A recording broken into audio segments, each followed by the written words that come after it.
and we are about to start our first lesson in the new year.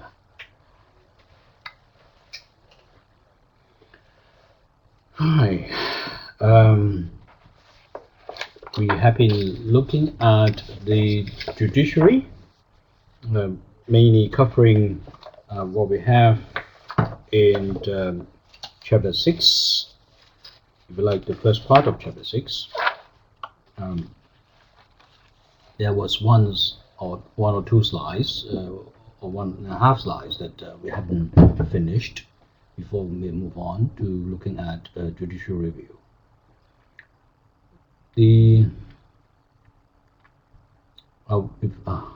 Before I start, may I invite any questions that you might have on what we have covered so far? Would be pleased to hear that. Any questions, please? We've got classmates turning up or logging in. The number is 37, so there are a few others who hopefully are on their way.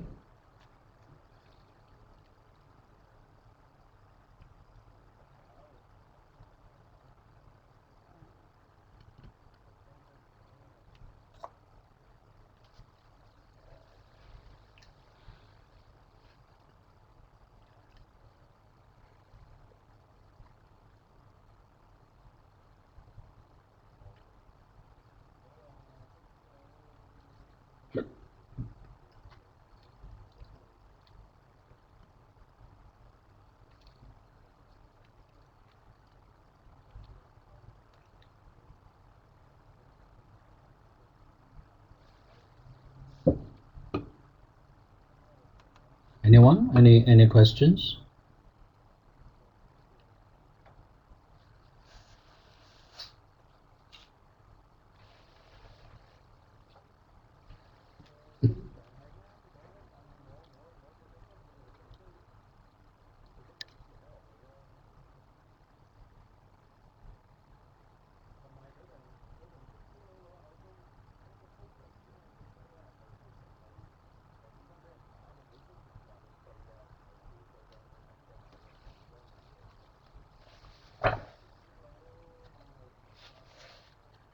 As far as the courts are concerned, under the Basic Law, there are a couple of points for emphasis.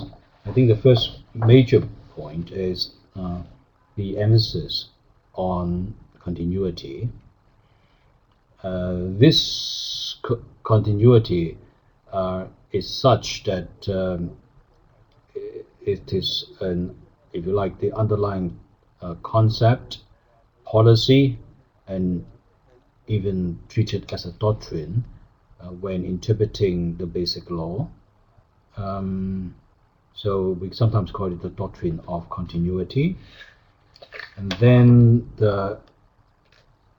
as far as the roles, and because of that, the role of the courts in the legal system is considered to be the same both before and after 1997, or before, or you can express it in relation to the commencement of the Basic Law, which is on the 1st of July 1997. So that being adopted as a dividing line, so it is before or after that day. The key or the cornerstone of our legal system, or in the common law system, is the concept of judicial independence. Judicial independence mainly focuses on how the courts carry out their function in adjudicating disputes. And during which there should not be any external interference.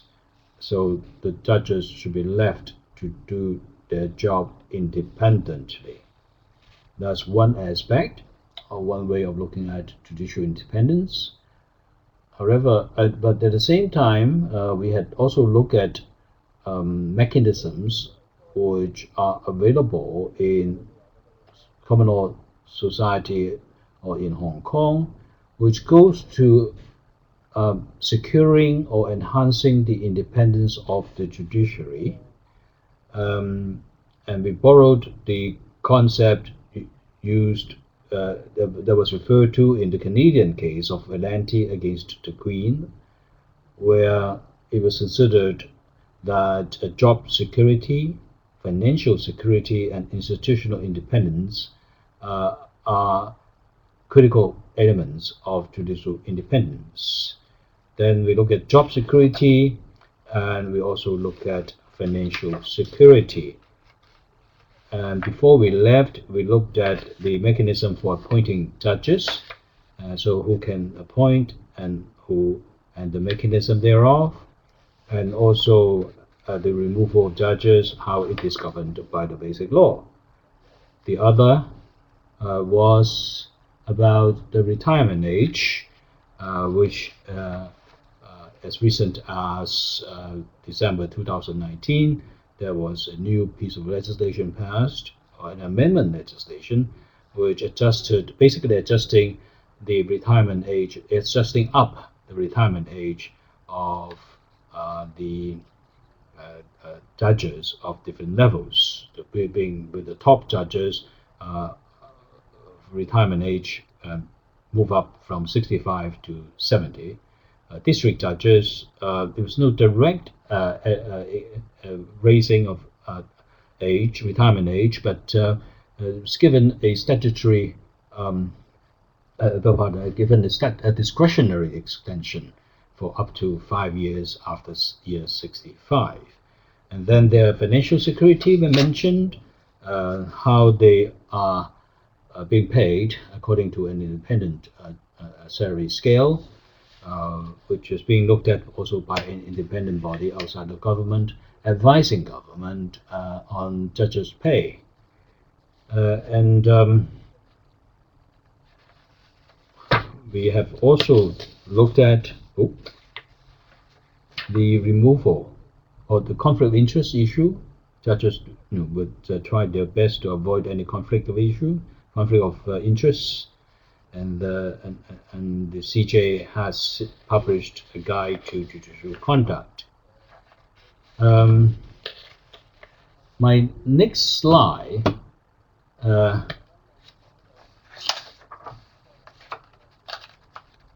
is actually something which I just mentioned, and that was on removal. This, of course, has strong relation with appointment. Once judges are appointed, then they are there. If nothing so remarkable happens as far as his behavior or his ability to discharge his functions are concerned, he should be secure, and only CE can remove them, and that is subject to a well-defined mechanism. Right? So that is Article 89(1), where it says a judge of a court of Hong Kong SAR may only be removed for inability to discharge his or her duties or for misbehavior by the CE on the recommendation of a tribunal appointed by the CJ of the CFA and consisting of not fewer than 3 local judges. So that's what is in the basic law. I just mentioned about retirement age, and that was the ordinance that was passed in December 2019. It's called Judicial Officers Extension of Retirement Age Amendment Ordinance. In particular, specifically, retirement age of judges at the CFA, Court of Final Appeal, at Court of Appeal and Court of First Instance are extended from 65 to 70. and even after 70, they may stay on, but not in an aggregate of more than 5 years. This is not a right, and is of course subject to the discretion of the CJ. And for a DJ, that is district judge, the ordinance gives them a discretionary extension of up to 5 years after year 65.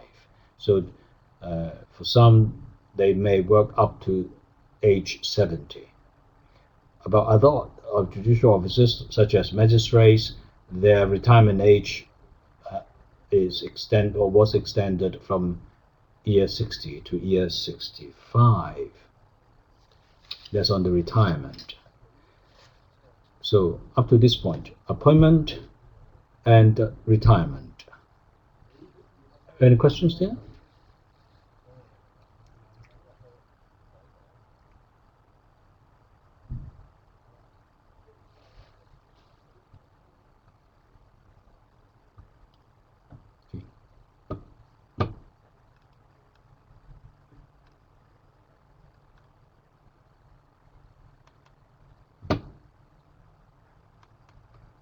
As a judge, they receive, apart from the security of appointment, they also receive financial or enjoy financial security, i.e., not that they are being paid very high salaries.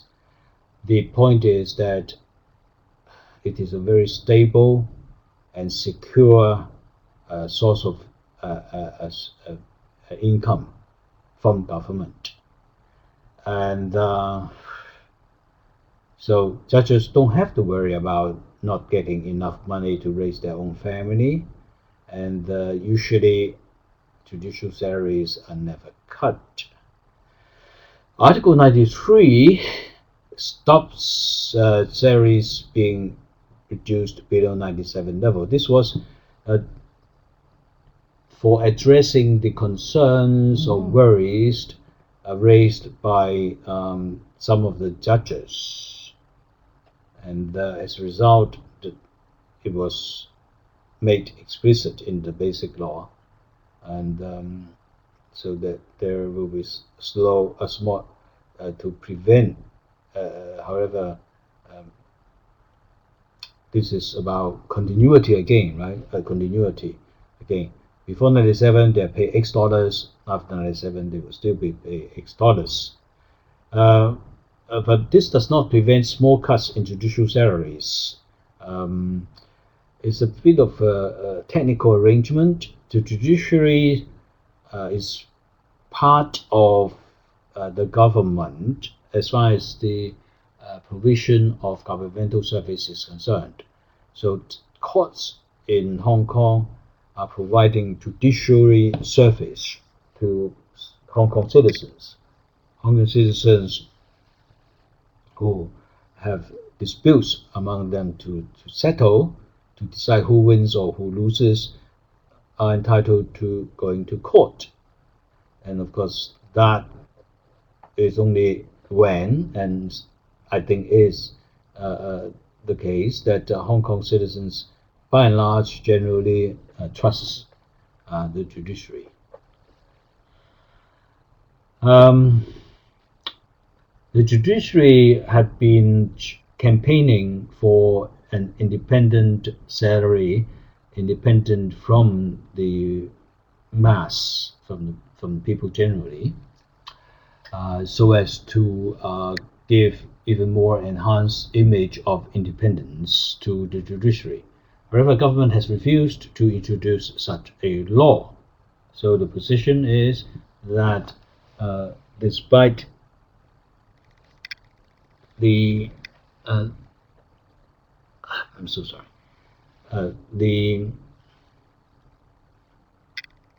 Although judges are not paying a lot of money, but they are being paid decent sum of salaries, and they don't have to worry about whether the employer will cut their salaries or reduce the number of judges appointed to do the same amount of work.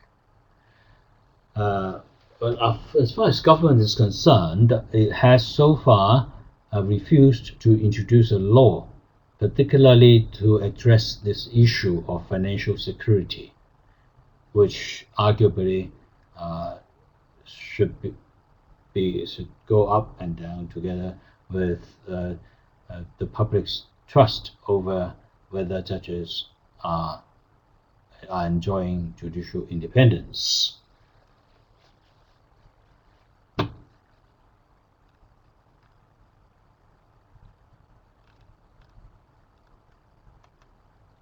I'm going to come back to this conflict of interest.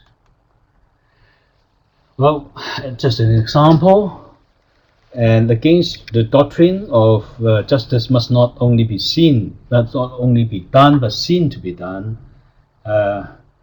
One of the means to address this is the common practice that a judge must avoid any possible conflict of interest. In the UK House of Lords, we heard the case of R against Bow Street Metropolitan Stipendiary Magistrate ex parte Pinochet Ugarte. Pinochet Ugarte, of course, you can see from the photo, is not English, and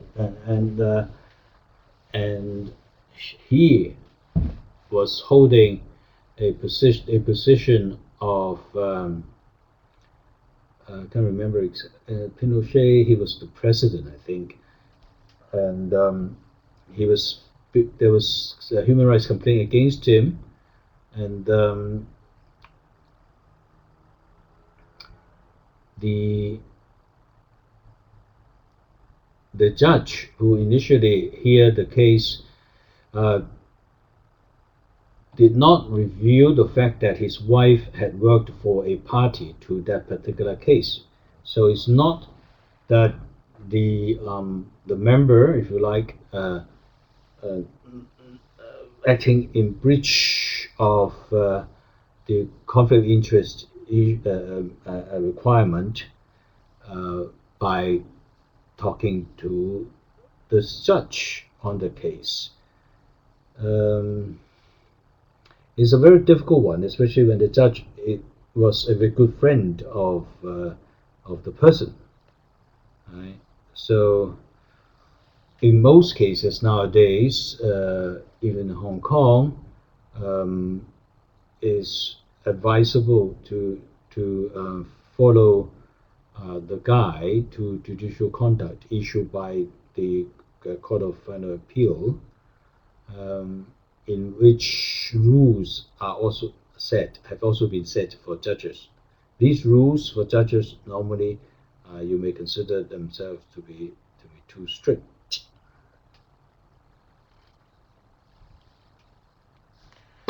In Hong Kong, the chief executive have issued a guide to judicial conduct. I think that conduct, there's a book, a small bluish book. I think that we can, actually you can locate it in the judiciary website. You can go there yourself later. A judge must not hear any case where a reasonable person might conclude possibility of bias. And then, can a judge be a director of a private company?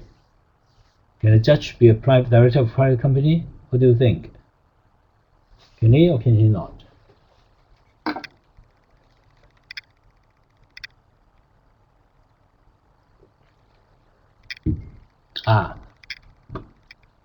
Yes, the question about retirement age. Yes, it was updated. I will ask the staff to update this set of slides that I'm using. The one that was updated was before the enactment of the retirement age legislation. Yeah, let me show it again. This one. It is the Judicial Officers Extension of Retirement Age Amendment Ordinance 2019, which was passed in December 2019, and the retirement age of judges, the top judges up to CFA, extended from 65 to 70. You got it? And then they can stay on after 70 if they've been invited, but cannot stay for longer an aggregate of 5 years. District judges from 60 to 65, magistrate from 60 to 65.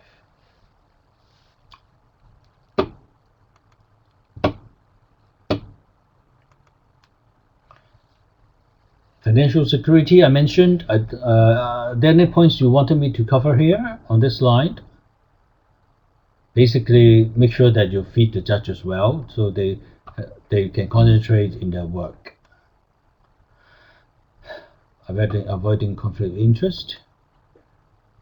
And here, in Hong Kong, this is a guide to judicial conduct issued by Hong Kong Judiciary.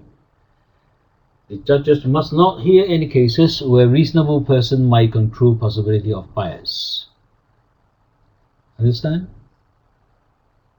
Understand this? Judges cannot hear cases unless something's happening. Alright, got it? No? What do you mean by no?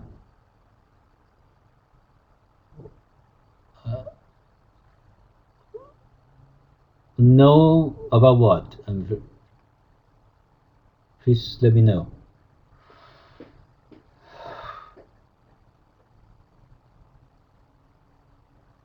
Oh, yeah. Can a judge be a director of a private company? Yes. Can a judge join a political party? No. Can a judge gamble? Can a judge gamble? What do you think?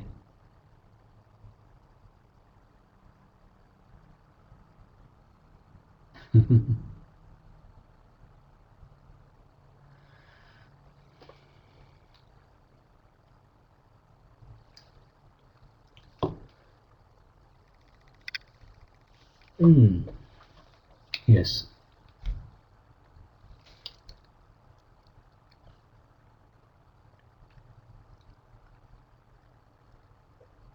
Well, the gambling, reference to gambling is, I think you all mastered, mastered the philosophy, the idea behind it. It is not that a judge is restricted or prevented from undergoing normal social activities.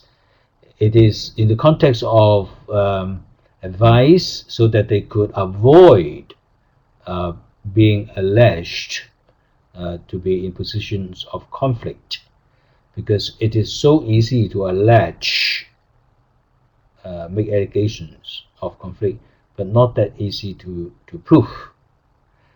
But in any event, the judges, as far as gambling is concerned, I think I don't have the exact words, but the philosophy is try to gamble in a measured manner. Don't gamble. So all these, the guide is a guide. It is not meant to impose strict prohibition. Okay. So as far as visiting karaoke bar is concerned, it really depends on what kind of karaoke are we talking about. Yes, Michael, did you find it on the website? Let me see. Let me see if you got the right one. Yeah, that's right. So you see that it's dated 2004, it's the year when it was first made. I haven't looked at the document for a long time now, but it's really worth reading, and not in order to catch any judge who act contrary to what is in the guide, but to have an understanding for your own sake. What sort of system do we have? Oh my goodness, I've lost something. Where are my classes? Okay, open app again. Why have they taken away? Let me see. Okay, I am now having difficulty to continue. Oh, we are back. Thank you. On Baidu. Oh, is that right? Okay. So can you answer the question on the karaoke bar? Karaoke bar? Can a judge visit the karaoke bar?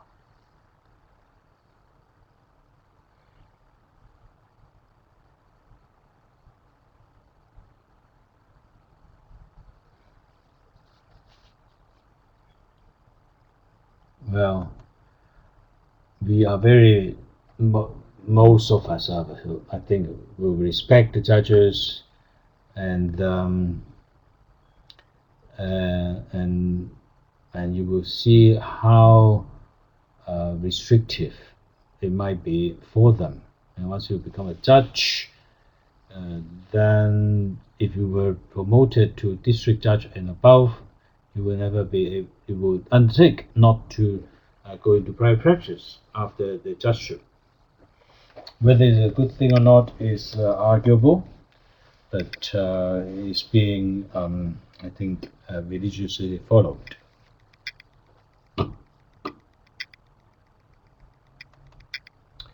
Too busy. This is a very interesting slide. Too busy. Well, do you know who's in the picture? Who's the gentleman in the picture? Yes, who is he?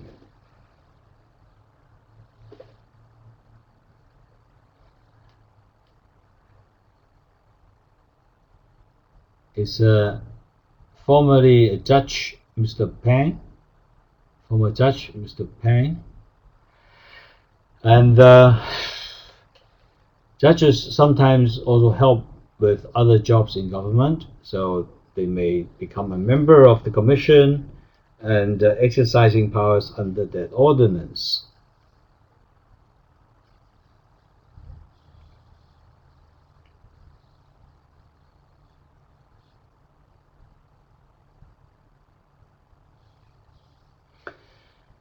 In this case, Mr. Pang, KK Pang, was having a bit of trouble from the CFA.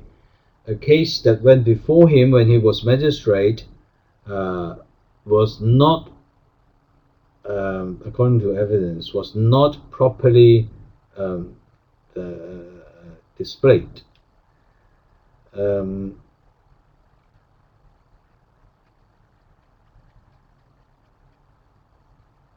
Mr. Pang was hearing an appeal from the magistrate's court against conviction. This is the Teens Label Factory Limited.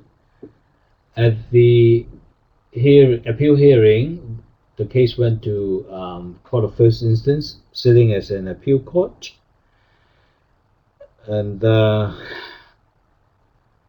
it took some time to the judge, Mr. Pang, and at that time, after having considered and heard the arguments of the parties, make an oral remark and say that who has won. And but that was before he handed down a written judgment, and that written judgment only came about some 7 months later. In the meantime, they have already formed themselves into small groups and registered as a voter. And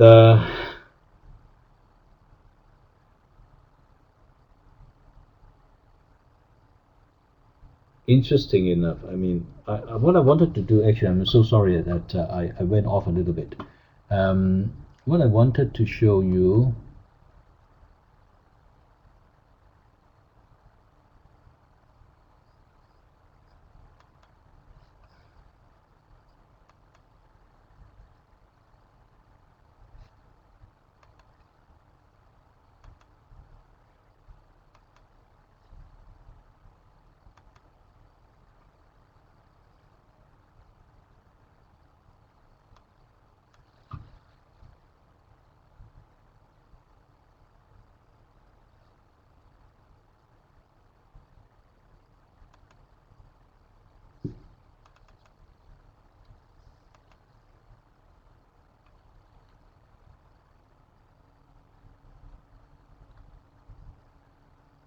I'm so sorry. Okay.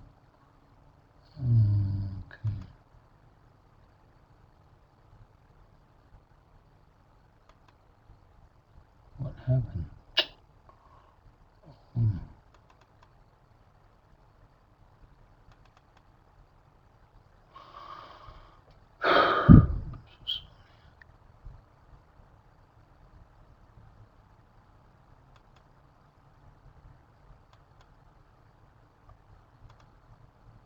Okay, so yeah.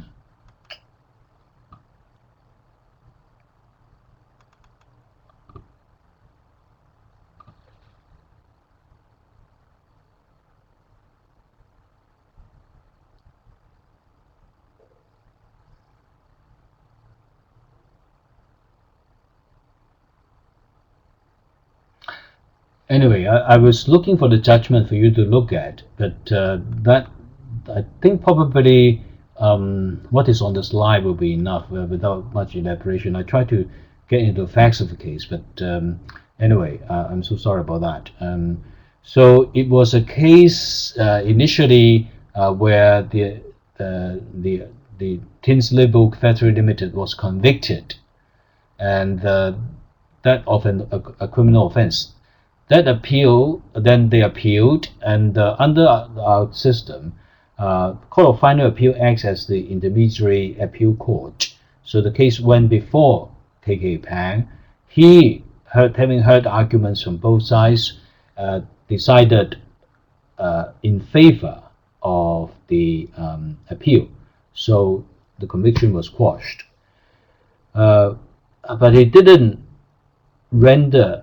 provide a written judgment. Normally is explain the reasons until some 7 months later, and when that judgment came out, it was negative against the appellant, which is diametrically opposite to what he had said orally. So obviously the defendant company appeal further, and that appeal has to go to CFA, Court of Final Appeal, and the judge's behavior was strongly criticized by Court of Final Appeal.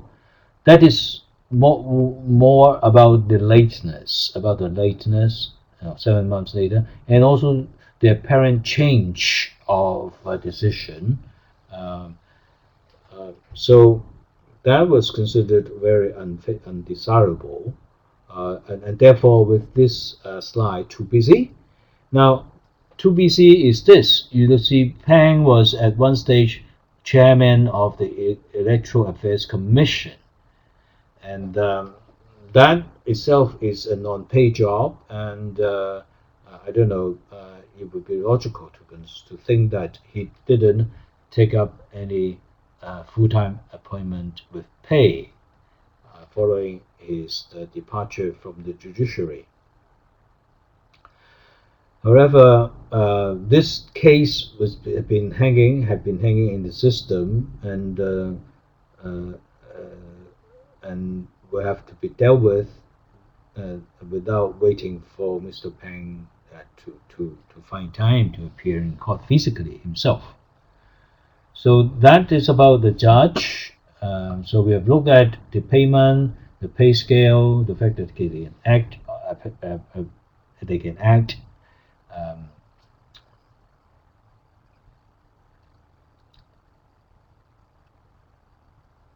So,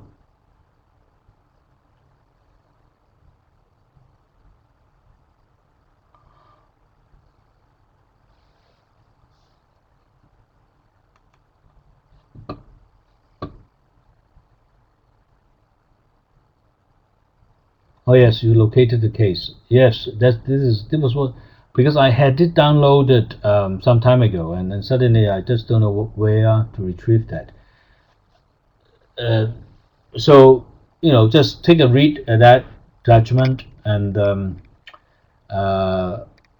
Pang was at that time also chairman of the Electoral Affairs Commission. Now, whether it was the reason why he had it had taken him so long to write the judgment, which did not appear to be long at all. And of course, this is a sort of tradition that serving judges, sometimes retiring judges, do get these public appointments, and the ones that are appointed, they will demand much higher vigilance in their time management, making sure that their formal function do not get adversely affected.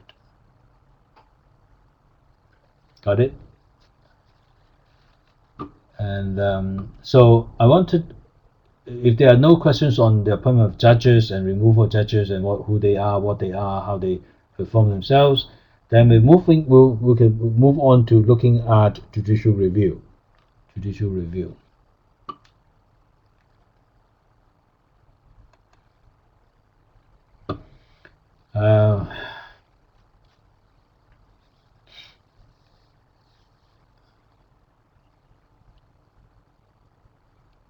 The buildings are meant to be government buildings, the center of authority, exercising the power of governance in a particular place or country. And then we put a balance there, and hopefully the system will vindicate all those who are in the take, and so that the balance will remain balanced and not favoring any one particular individual or group. So that's judicial, and whenever there is a unfair balance, then it will be up to the judge, the judiciary, through the procedure of judicial review, to address these issues.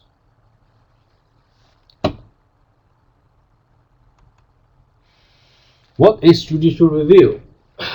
Very good question, eh? What is judicial review?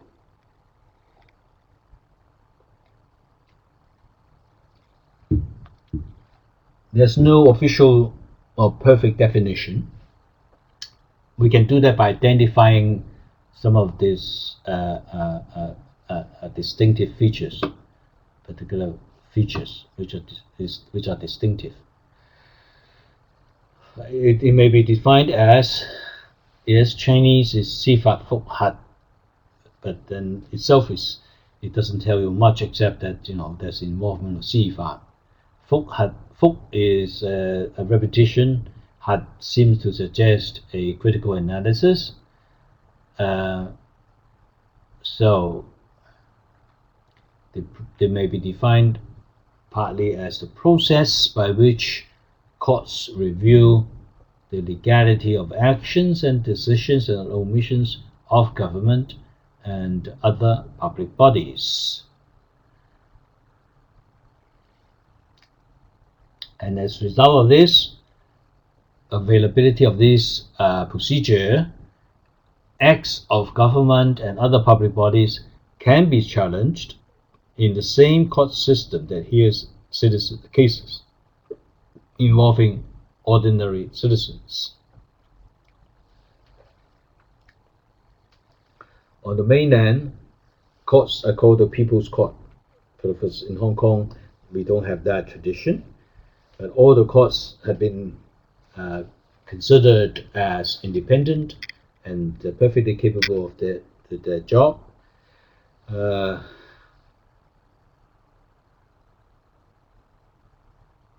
And therefore they are the most appropriate body within the political structure to review the legality of actions of these bodies. Right? So that is the sort of fundamental philosophy. Although there's no separation of power, the political structure, the chapter itself, does divide the sources of service into 1, 2, 3, 4, 5, into different groups. I think about 7. Yeah, and the process, the court undertake a process of reviewing the legality of actions and decisions and omissions of government and other public bodies. Now, other public bodies, there's no official definition. Public bodies characteristics normally are carrying out functions that a government may carry out, and they are normally not profit-making companies, and there are much more flexibility, if you like, less bureaucracy in running such a body. And with judicial review in place, actions of government and other public bodies can be challenged in the same court system that hears cases involving other citizens. In a way,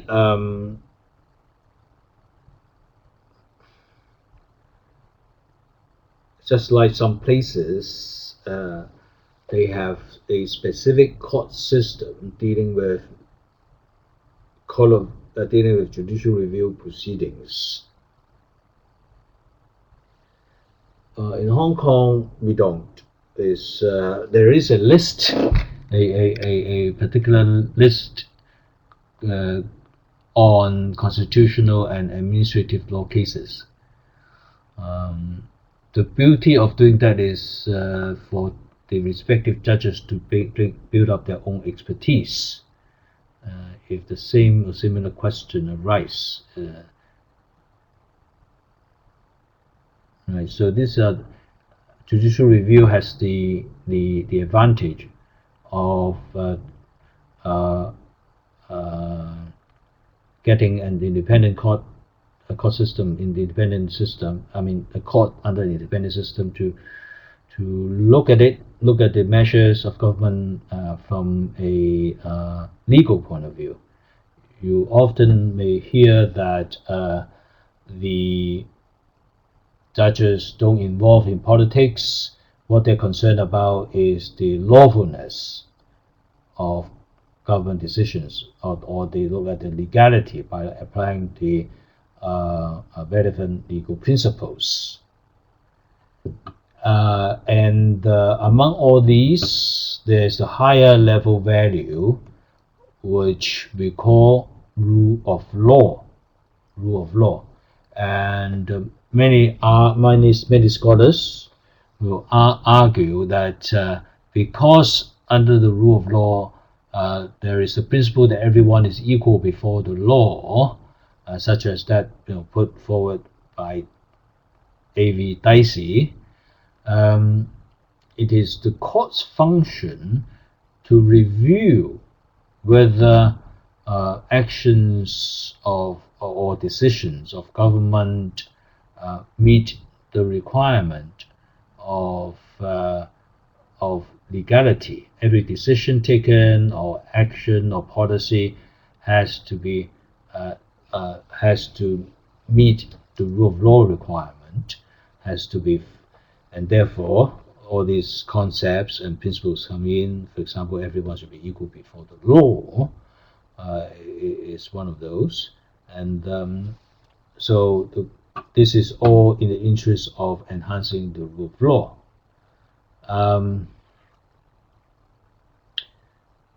there is another. The second feature is that it is the manifestation of the fundamental nature of our legal system in the adjudication of cases by an independent and competent tribunal, because as you can imagine, from a purely common sense point of view, if a case involves the executive and the legislature, then it will be very difficult to be independent in deciding cases involving government and other public bodies. So, unless the courts are really independent, otherwise they will be difficult to ensure independence when adjudicating cases. In Hong Kong, judicial review proceedings can only commence at the Court of First Instance. Section 21K High Court Ordinance provide the same. So in Hong Kong, all judicial review cases are heard in Court of First Instance. Okay, Section 21K. The jurisdiction or the power of the court to conduct judicial review have been considered as a common law feature. But in recent years, you will see, such as including Hong Kong, where it makes clear provisions of entitling or enabling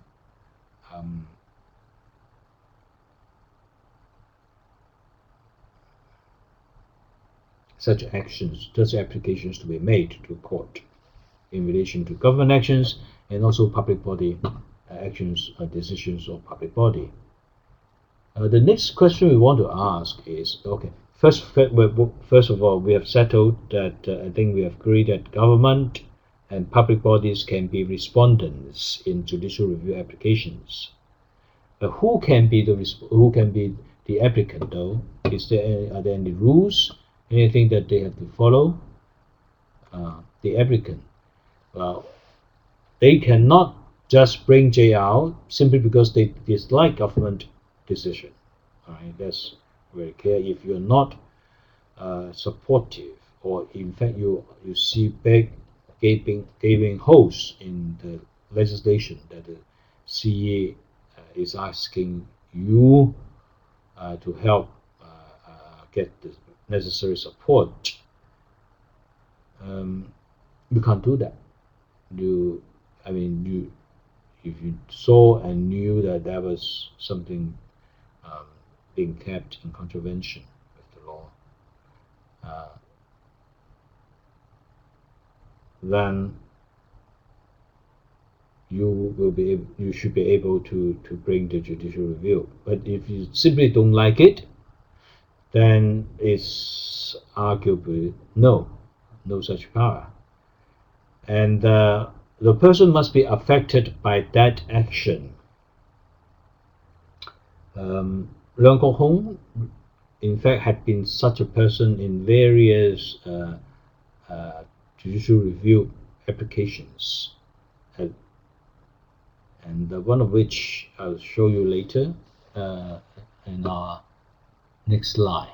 All right. In legal terms, it is described as having a sufficient interest. This is Order 53. Having a sufficient interest. Sufficient interest is rather, the word sufficient is rather vague, if you like, or obscure. But of course, judges never have difficulty to form a view on what interest or on what relationship arises or gives rise to a sufficient interest for making such application. Long hair have been able to do that many times, and what he usually describe himself is that he will say, I am a something activist, or I'm a member of certain environmental protection organization, and we noted that government is about to do this and that, and you may say such actions will destroy the environment, and was writing so as to persuade the CE not to do that. Right? So that is how one can become qualified or have the right qualification to bring judicial review.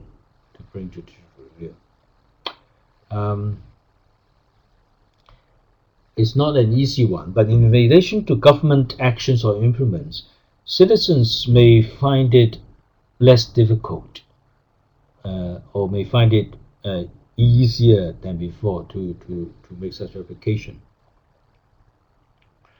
But remember, you really have to have some interest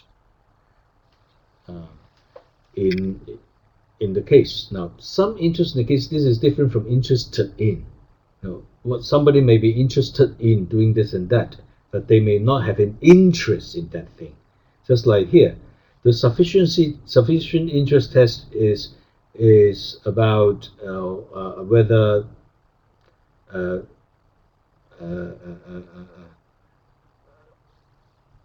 the bringing of the case to court is for some ulterior motive, the court being used to help others, which on its own is no problem, but if it was as a result of some trickery or misrepresentation, then it could be a serious matter.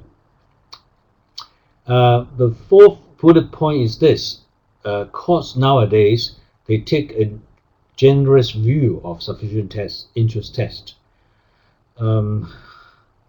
Sufficient interest, again, a fairly vague term, but when we see it, you will know what it is. And, the cases that concern the national flag or the national flag is more obvious, and I was going to suggest another one where it's not difficult to show that the applicant has sufficient interest. The recent case which concerned long hair, and you can see on this picture, long hair, Leung Kok-hong is wearing long hair, but at one stage he had his hair cut when he was admitted into prison, and he lodged a JR and said is discriminatory against him as a man, and there's no security need to cut everybody's hair to such short form. So Leung Kok-hong won this judicial review. He had lost others, also lost some. The latest case that he lost was a fairly big case, important case. Of course, every case is important, but that other case is. Do you know which one that Leung Kok-hong lost recently?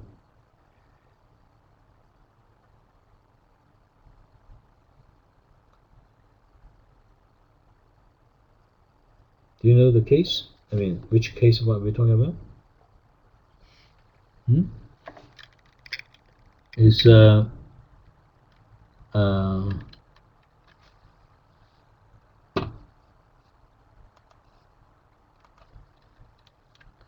it's a court of final appeal case.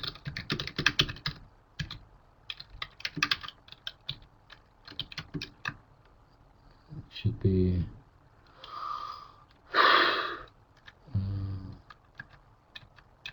is it F?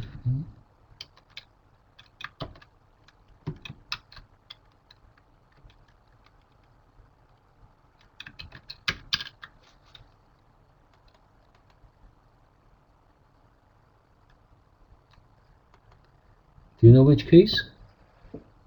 Oh my goodness.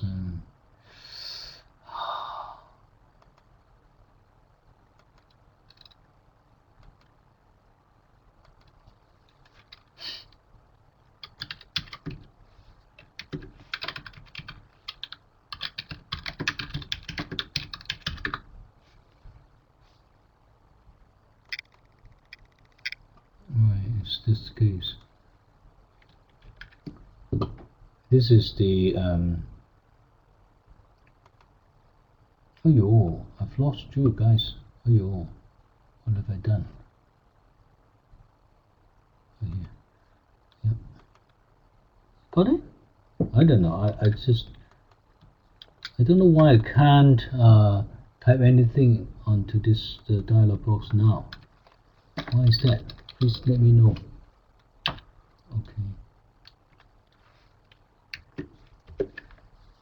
Let me see. Not this one. No, this is about the. I was talking about the other one.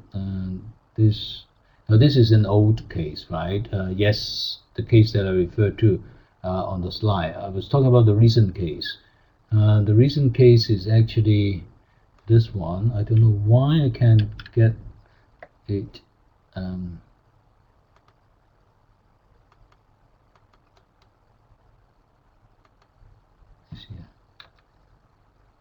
Yeah, please try this one and let me know.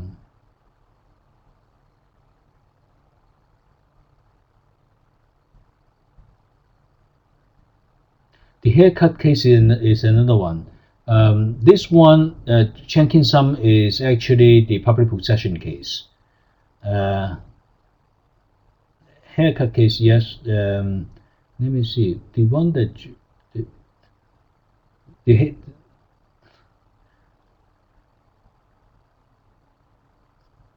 the haircut case is typical. Is straightforward as far as interest is concerned, because Leung Kok-hong was a prisoner himself, and he was subject to the haircut rule.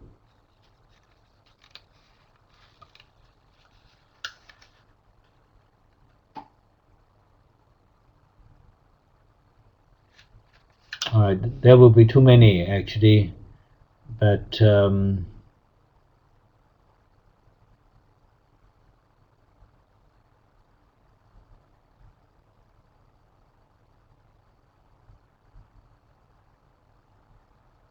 I'm not suggesting that you have to read all the JR cases involving Leung Kok-hong. I was asking whether you knew about the latest Court of Final Appeal case that Leung Kok-hong was one of the parties, and by that time, this case, Leung Kok-hong was no longer a Legislative Council member, right? And but of course, the cases that he was involved, especially the JR cases, many of which involve what we call public interest litigation, and that even if he lost the case, he will not be required to pay for the cost of the other side. But for this case, yes, Ng Pak Shing just retrieved that case, FACV number 8, 2019. That is the anti-mask case. Oh no, this is the haircut case. That's good.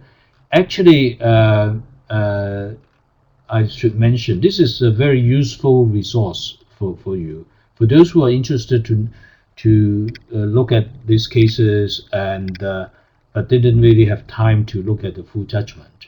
The summaries produced by DOJ are generally very good and can be relied upon as accurate summaries.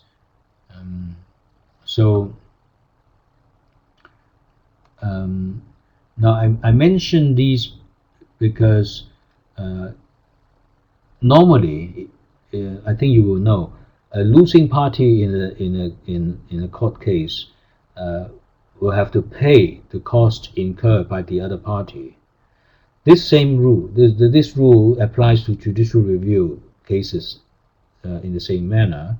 However, if the court considered that the judicial review application fall within the category of public interest litigation, That is, the applicant does not have a personal interest to serve, and it's not for any monetary gain, but for clarification of the law, then the losing party should not be penalized, and therefore will not have to bear the cost of the other party. Having said that, in relation to their own costs, if they lose, they will have to bear those costs themselves. And if they are helped by legal aid, then legal aid will have to bear the cost. So, but the latest one on the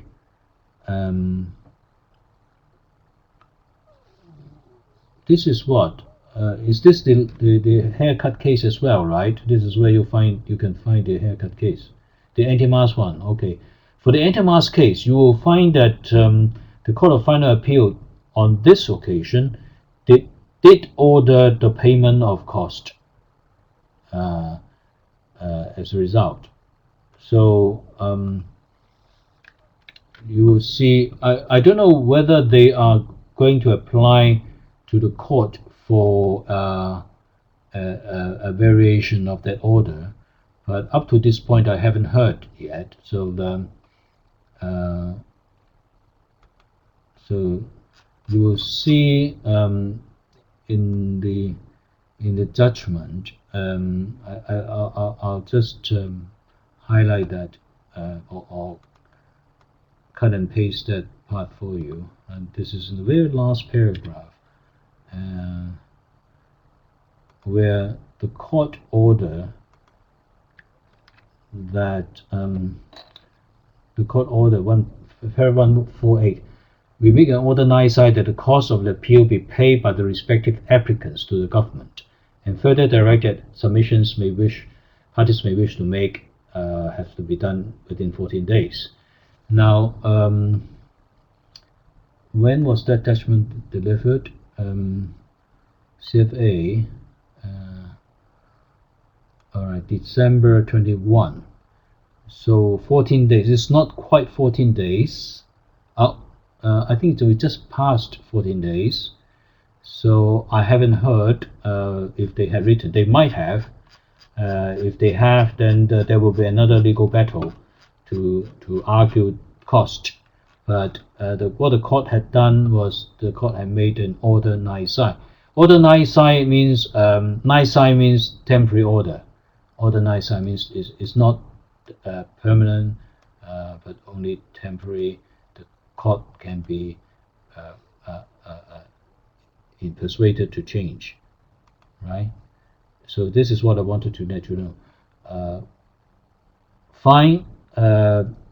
Having a sufficient interest is a requirement, a personal qualification requirement for an applicant of judicial review, but they must be careful. They must consider very carefully that if they lost the case, they will have to pay.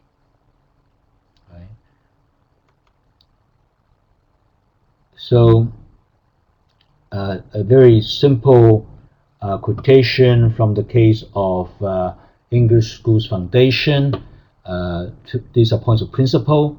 It says judicial review most often used to challenge decisions of the executive branch of government. It can be used to challenge decisions of other public bodies. These are bodies which exercise powers of public nature similar to government. English Schools Foundation is or was a school that was supported financially by the government, and therefore and provide education service to local people who are qualified for sending their children to such schools, and the decisions made by that school therefore are subject to judicial review. Normally, a school, if it is a private school, definitely, then it won't. But if the school which is run by government, then by looking at the nature of the decision, If it has got sufficient public nature, then under this rule, under this principle, they are also subject to judicial review.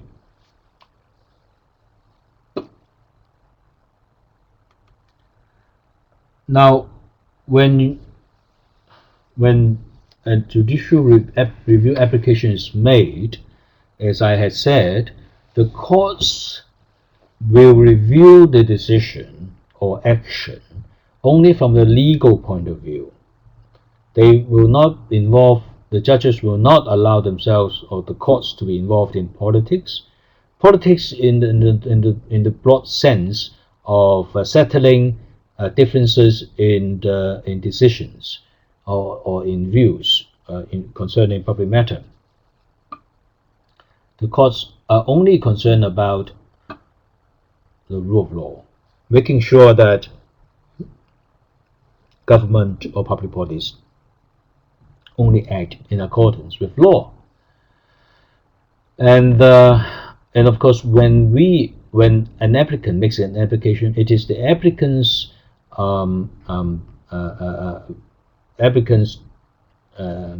duty to put forward arguments, sufficient arguments to show how government has acted beyond its powers, usually relying on the Ultraviolet Principle.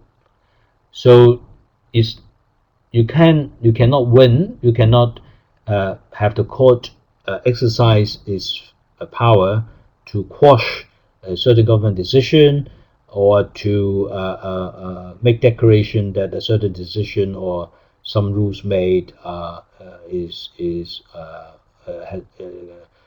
contrary to law, though the applicant has the burden to show that. And so there's a one point of care. So that's what the law, what the court can do. Now the courts, and this is different from a civil dispute, and where the court will have the power to, first of all, decide who's right, who's wrong, and then order the party or the party who has done the wrong to compensate the other party, the victim, or the party who was wrong, who had been wronged. Right? In judicial review proceeding, except in very, very special circumstances, the court do not make orders for payment of damages. So there's this third bullet point. Even if you win the judicial review, you may not get what you want. Right? Sometimes it will only mean that government must review its decision the second time, because the original decision being challenged had been held to be unlawful. And because of that holding, because of what the court had decided, the government would know by then what had been omitted or what had done wrong. So they will remedy that by doing exactly what had been found to be a failure. So as far as the applicant is concerned, he will not, he may not get what he wants. For example, in a licensing case, somebody applied for a liquor license, and when the matter went before the liquor licensing board, which is, although not a government body, but then is a public body, the members of that board are appointed by the chief executive. So they decided against the applicant and say no license for you. Applicant felt very aggrieved, went to apply for judicial review and was successful, but the court, on the ground that they had the licensing board had failed to observe natural justice. Now, and the failure to observe natural justice for reason that the licensing board had refused to hear any representations proposed to be made by the applicant. That was wrong. The court says that was wrong, and therefore the decision not to grant a license was quashed. But the court doesn't have power to grant a license, so the matter has to go back to the licensing board, and if the applicant decided to continue with the application, the matter will be considered the second time. But in the light of the decision of the court, and being a sensible or even any reasonable body will of course act or adjust their actions to meet the criticisms made by the courts, and therefore the decision made at the end will not be challenged, cannot be challenged. The result may be still refusal to grant a license, and yet it has become even more difficult to challenge the second time round. So be careful when you take out judicial review application, and have to consider whether if you won the case, whether it would you would get what you want. Of course, many people took this action as a matter of principle.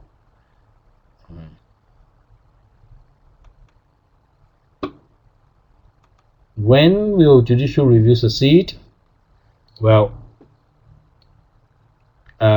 through case law, the courts have developed certain well-defined principles, and there are various grounds upon which an application for judicial review may succeed.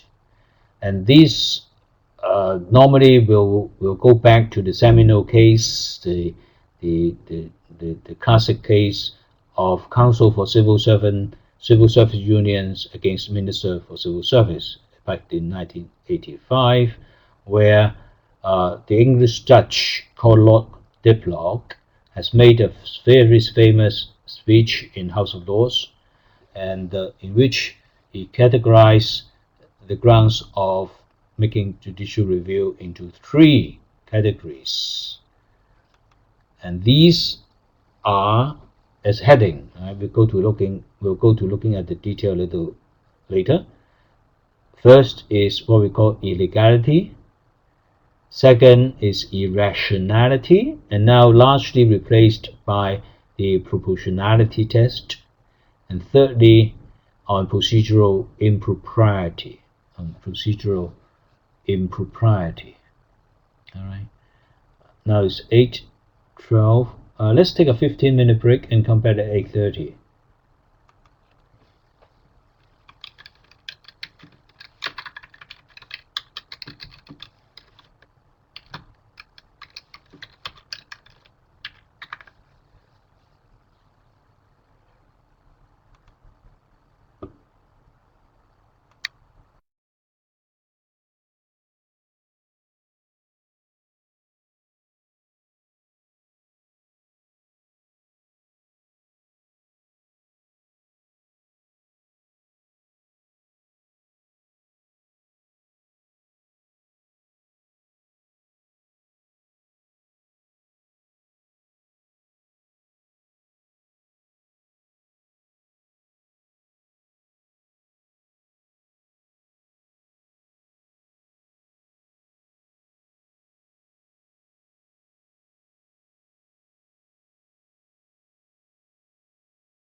Are we back?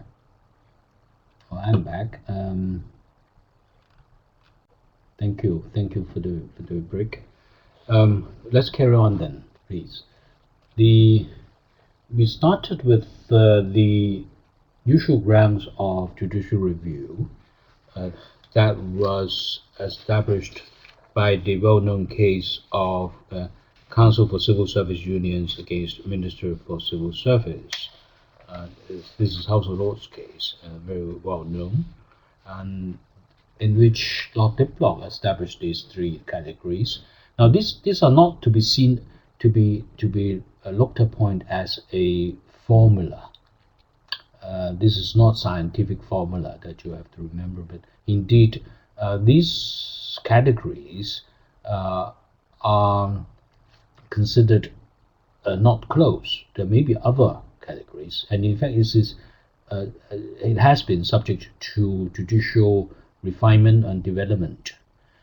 What is important is the fundamental basis, which is the court performing its constitutional role in our legal system, ensuring those bodies who are in the position of exercising public power to exercise those powers in accordance with law, or in accordance with the rule of law.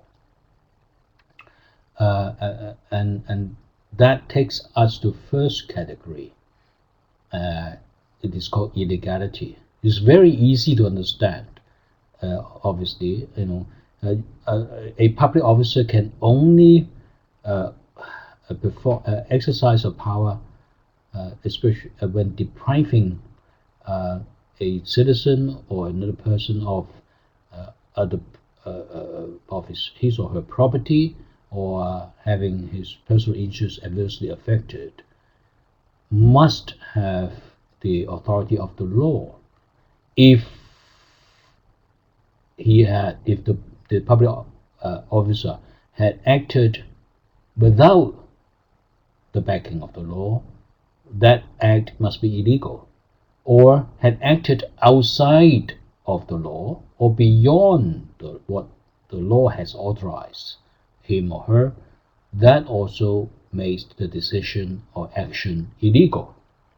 So that is very easy to understand, and sometimes we simply call this Ultraviolet Principle. By looking at our next slide, I hope this will make it even clearer. This has been described as also as an abuse of discretion. Remember, the law, when authorizing a public officer to do a certain thing, very often will use the operative word may. The word may do this or that, right? This or that may grant a license, may issue a certain benefit. Is used may. May means may do or may not do, and that involves a discretion. Discretion, and that is a judgment to be made. A judgment, it becomes a judgment call, but that judgment call has to be made based on the law, right?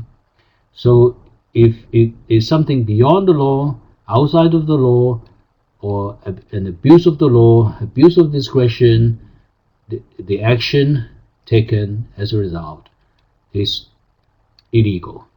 You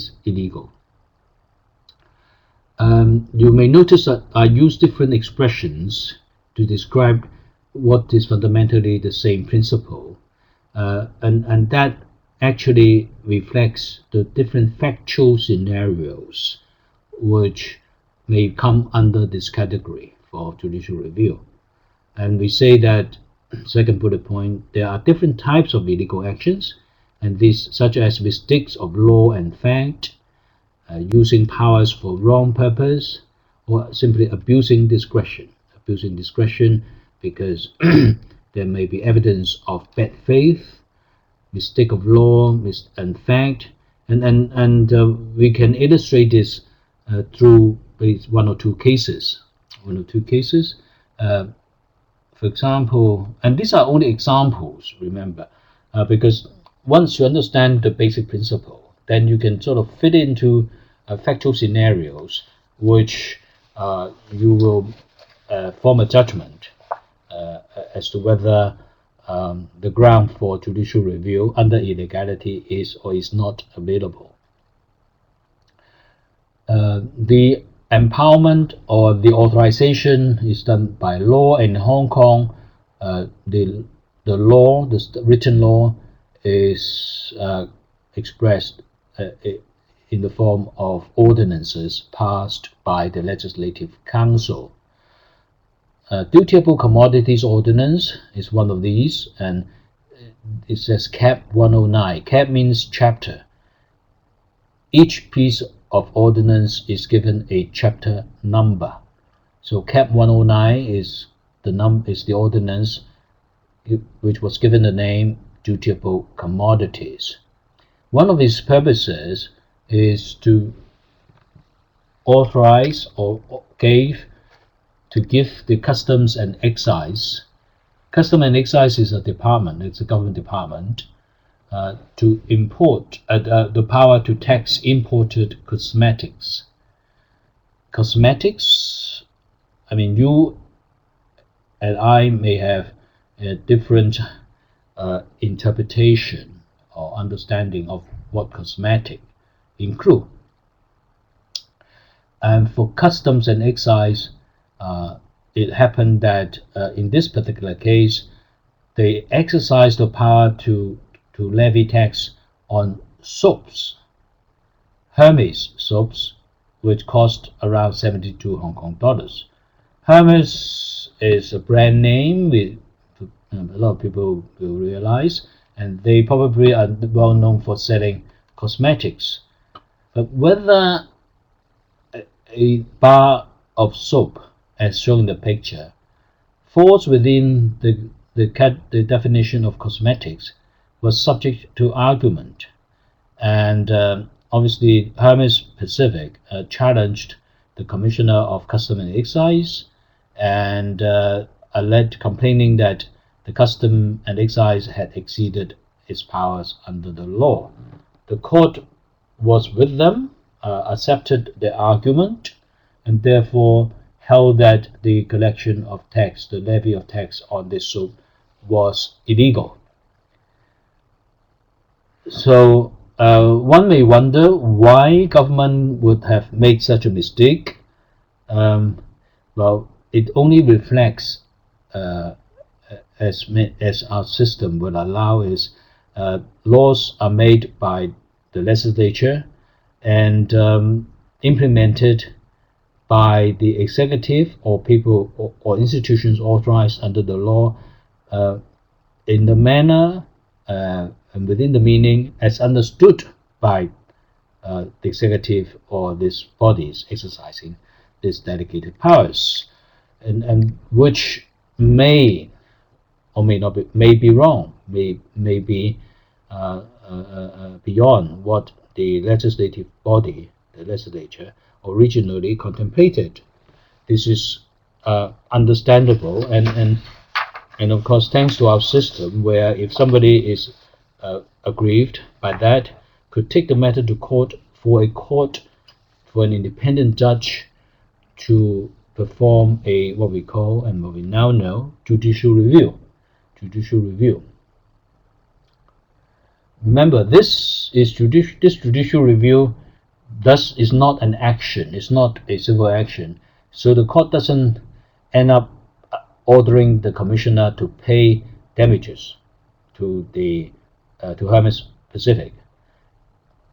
It will, of course, declare that the levy of tax was unlawful, and therefore there's no lawful basis for the commissioner to keep the money, to keep the $72. And under the general law, this money will have to be returned to the payer, to Hermes Pacific. Now, Hermes Pacific may have suffered other laws, other monetary laws, because of the Commissioner's decision, that will not be covered and can by judicial review under normal circumstance.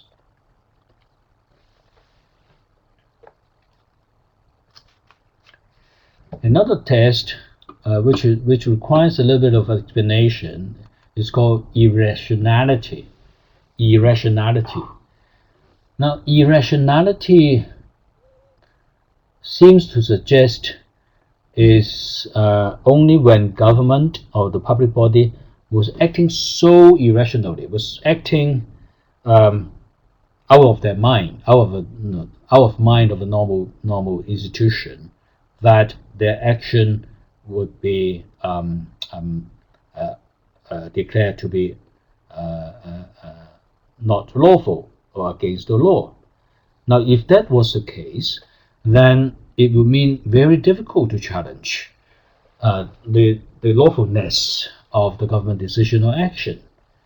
Well, so on this heading, under this heading, do not rely simply on dictionary meaning of the word irrationality, because it could mean extremely unreasonable, and when it means extremely unreasonable, it would mean extremely difficult to get the court to declare the unlawfulness of such government actions.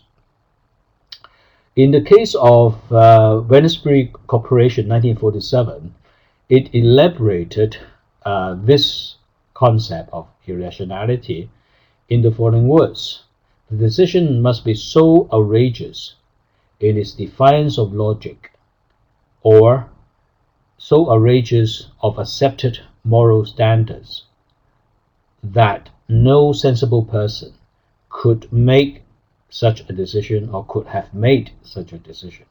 So it in a way, it sort of tones it down to something which is not so extreme, not really in the extreme sense, but put it in better context or more concrete context by using the words defiance of logic or accepted moral standards, right? And it is obviously a departure of that, but of a large degree, so much so that you may call it outrageous, describe it as outrageous, and the standard is that of a sensible person. We're not using the word reasonable, but sensible. Now, all it sums up is the standard is not really that high, but yet it's not as low as reasonable. If you say it's reasonable, if you may challenge the government decision if it was unreasonable. Well, no, it's not unreasonable as such. It is, the question is really asking whether there were any reasons. If there were, what's the quality of the reasons? Are those reasons so outrageous? Well, it may not be a good reason, but it may not be so outrageous. If that's the case, the court will not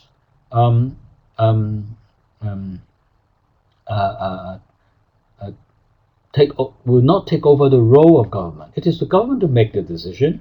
So as long as it's not really that outrageous, then the court will not declare that the decision was unlawful. So, and this approach, it makes a lot of sense in a system where there is expected to be proper check and balance against each organ of government, right? The judiciary do not take over the role of government. It is for government to exercise their delegated powers and perform their role in accordance with the law. And therefore, judicial review will not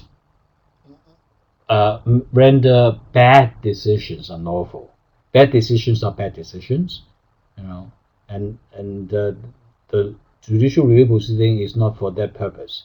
Judicial review proceeding is to decide the lawfulness of the decision under challenge.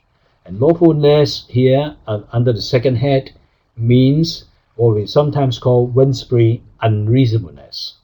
Right? Wednesbury unreasonableness. This head sometimes is not easy to understand, and we really, the cases, they may help. For example, the the case of Wednesbury Court had explained, expand or elaborate on irrationality, and the case itself involved a ban against children under the age of 15 from cinemas on Sundays, and and of course there's a lot of religious background to this. Sundays you don't work, and so on and so forth, and the court held not irrational to ban children under 15 from cinemas on Sunday.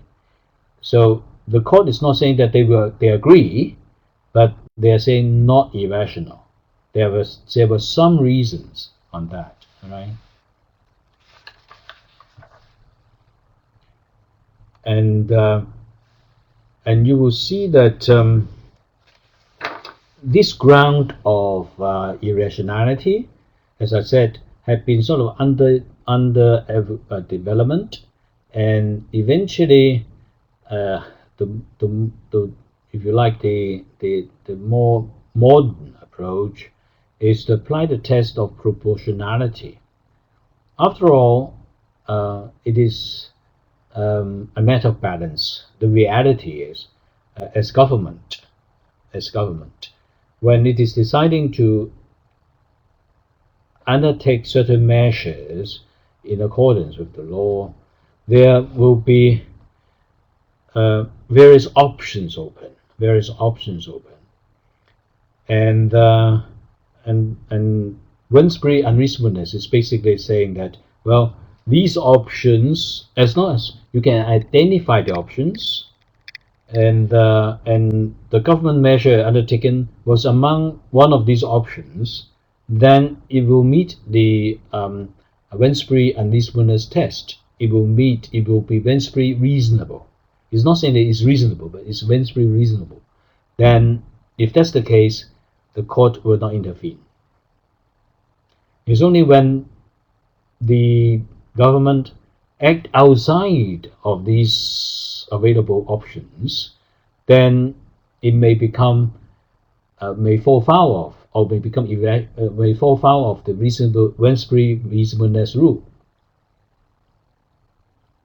But all these seem to be mechanical, and yet there has to be room for making judgments, and therefore this concept of proportionality start influencing these English judges. And indeed, the concept of proportionality came from continental law. And so, indeed, if you look at the administrative law on mainland China, the concept of proportionality is a familiar one.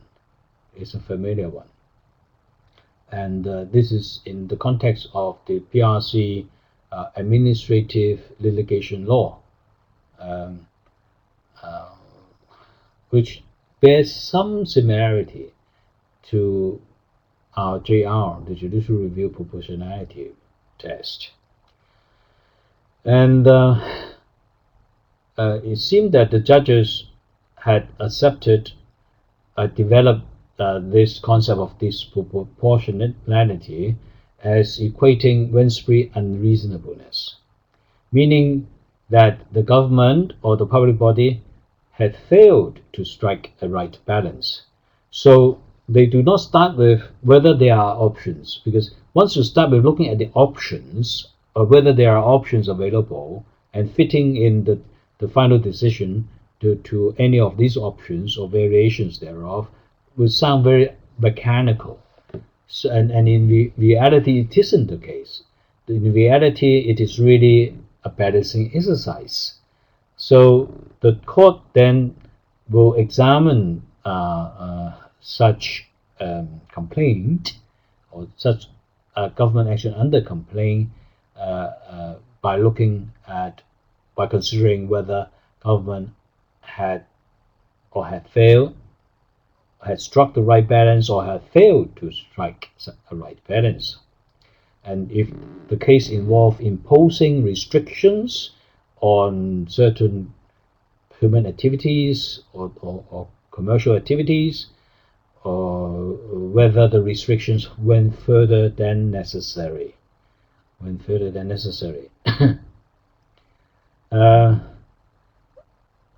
The fifth bullet point tells you, as a matter of at least impression, it seems to be much easier nowadays for cases to succeed under the proportionality test. I had asked you to look at the anti-mass law, the Court of Final Appeal decision. You will find that the anti-mass law, we call it Prohibition against Facial Covering Regulation, Section 5 of it was found to be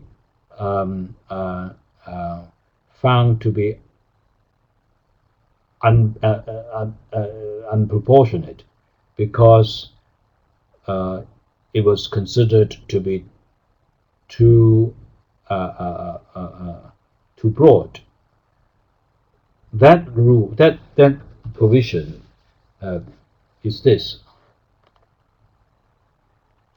That provision empowers police officers to order the removal of a face mask worn by a person in a public place, anytime, anywhere.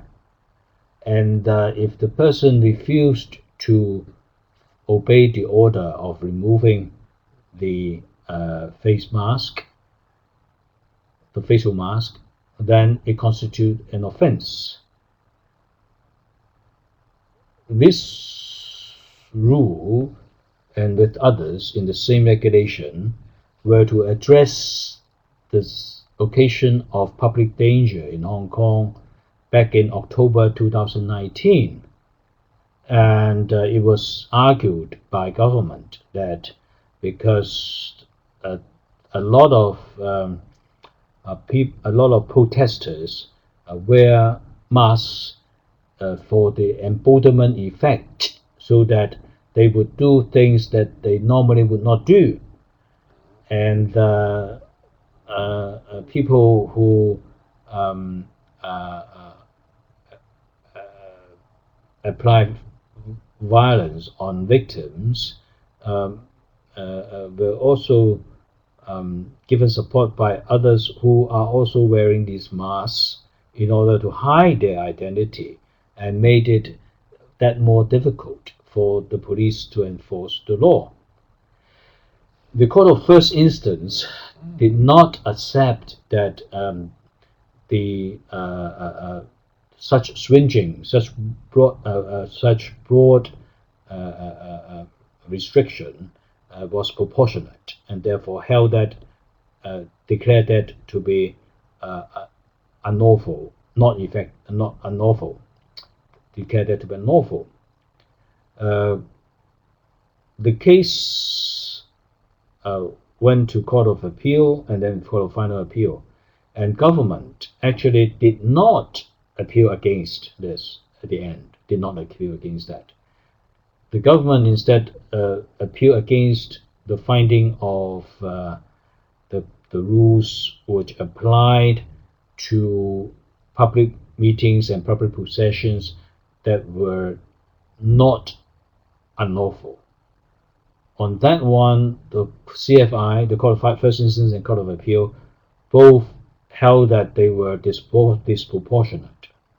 Indeed, for the Court of Appeal, they said there was no need for such restriction on people wearing facial masks at those lawful meetings, because if they turn unlawful, police already have the power to arrest these people without restricting their initial right of expression. That point was not accepted by Court of Final Appeal. Court of Final Appeal actually overturned the Court of Appeal's decision on this particular one. Now, I mentioned this only to say that it is not uncommon, in fact, for various different people holding different views on what is and what is not proportionate, and therefore we will have to rely on our system of appeal, where a judge at a lower level, a decision of judge at a lower level will have to be reviewed by a more senior judge at the end, Court of Final Appeal, and that becomes what the law is, what the proper interpretation of the law is. And that's the system of a common law court system here. And of course, don't forget, if the Court of Final Appeal did find something, did make a decision which in the eyes of the legislature was against the public interest, was not in the interest of Hong Kong, under our political system, the legislature could pass written law, ordinance, with the effect to neutralize or indeed overcome the difficulty created by the CFA, by Court of Final Appeal's decision. So that obviously is a system which some people would describe as separation of power, right? With proportionality, we can look at the case of Chen Kin Sum. Chen Kin Sum involved the right of Hong Kong citizens or permanent residents to vote on the elections, such as the District Council election or Legislative Council election. The right to vote is a fundamental right protected by the Basic Law. But in relation to prisoners, under the law both before and after 1997, they are banned from casting their vote. One of the reasons was it would be too resource demanding. Is the government would have to build a special polling station within the institutions of the Correctional Service Department, and that itself will require too much resources and therefore not a reasonable use of public funds. However, the court took a different view and in fact give a lot of recognition, a lot of weight to this fundamental right to vote, and basically saying that, well, we are, this is not within the ability of government to provide such a system. Why? And can't see any basis, any lawful basis for depriving them of this fundamental right. And so, as a responsible government, it then went on to change the law to allow prisoners to vote. Now remember, judicial review is not a civil action, and indeed, it is under our system, it is only a decision that binds the relevant parties to the case, and not everybody at large.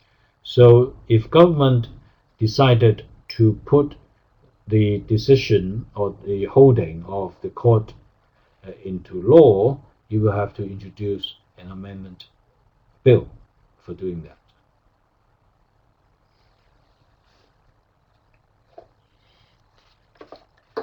Are we all right there?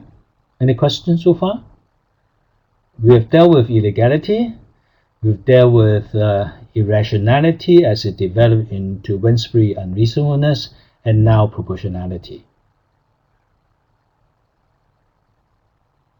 Are we all right there? That's good. And then the third head, which is fairly easy to understand, conceptually. Procedural impropriety. Procedural impropriety. The laws are such that if it is necessary for the purpose of regulation and supervision and compliance, procedures may be provided in the law itself. So basically dictating the steps that must be followed when trying to achieve do things to achieve a certain purpose. That's on the one hand, and secondly, the law, as we see it, as the system sees it, should include common law such as the cases which established and recognized the rules of natural justice, and any breach of natural justice, if proven, may affect the in a criminal case, for example, the fundamental right of a person's entitlement to a fair trial. Fair trial meaning that trial by an independent and competent judicial body, which is written, which is within Article 10 of the Hong Kong Bill of Rights Ordinance. So, in short, any person, of course including government, must take decision again if it was found that they had failed to meet the requirements of natural justice, and when they're doing it the second time round, of course the correct procedure will be followed, and the decision made will have its legal effect. So that is the third hat, and we just look at one example, a fairly straightforward and easy to understand example, and then this is where this is the case of Lim Xiaobo, and the police officer was challenging the lawfulness of some disciplinary regulations, in which a police officer who is being charged with any breach of discipline may only have a friend representing him, but not a lawyer. And that case decided that the right to a lawyer is an absolute right, and such arrangement that was put in place at the disciplinary hearing would breach the police officer fundamental right, and therefore was invalid. So that's just one example, and of course then we look at some overall figures here. You could see the upsurge in numbers from the 1950s, and then indeed leveling for the next few years and getting to the plateau in 1980, and then now 1990 is up over 2.2%, over two times, yeah.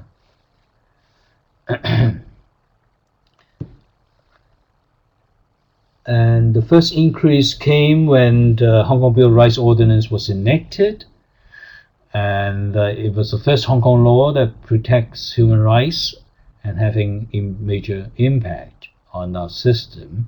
And also since then, more and more judicial review cases.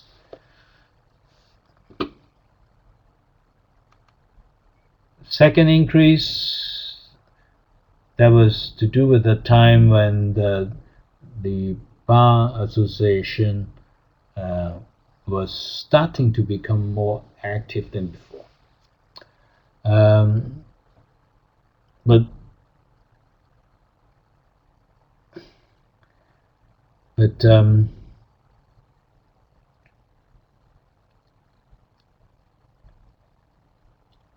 with the, I mean, this is mainly, or this has to do with the enactment of the not only the Bill of Rights, not only the Basic Law, but the Bill of Rights Ordinance, which actually started having effect well before 1997.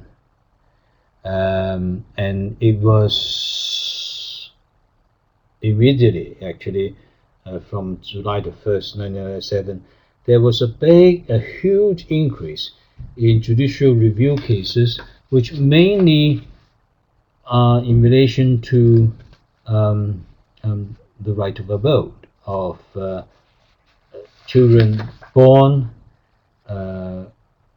to parents who are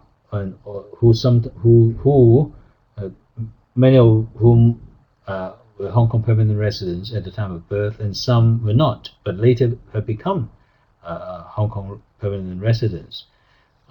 It was in relation to this last lot where there was a lot of concern raised by Hong Kong government that such interpretation of the Basic Law would render Hong Kong out of hand or beyond its resources to help people who gain their status through under the Basic Law. And that is the background, and that to the upsurge of judicial review cases. I think only there were at least, I think, among to 4,000 something, waiting to be processed. And that explains that it was in '97 where we saw, as a matter of statistics, that there was a big increase in judicial review. The numbers are in the next on the next slide. I don't have any more up-to-date ones, but these are extracted from Maok's book, and you will see that ROA, by the way, will be right over above. Year 2000 was still 2,700, and 2001 3,008. We didn't, and 3,848 among these, the right of above cases taken up or have got figure up to 3,007. So very large proportion, isn't it? Then it came down to 50%, thereabout, to 50%, then even less in 03 and 04. I believe the figure has become stable and tend to be one digit, single digit. Reasons for the big increase, well, I haven't really seen anything, any academic publication which is backed up by scientific figures. But anyway, and in any event, you will see, and you may not agree, why there have been such big increase at the JR. One is about the enactment of the Hong Kong Bill of Rights Ordinance, and they're coming to the effect of the Basic Law. That's one.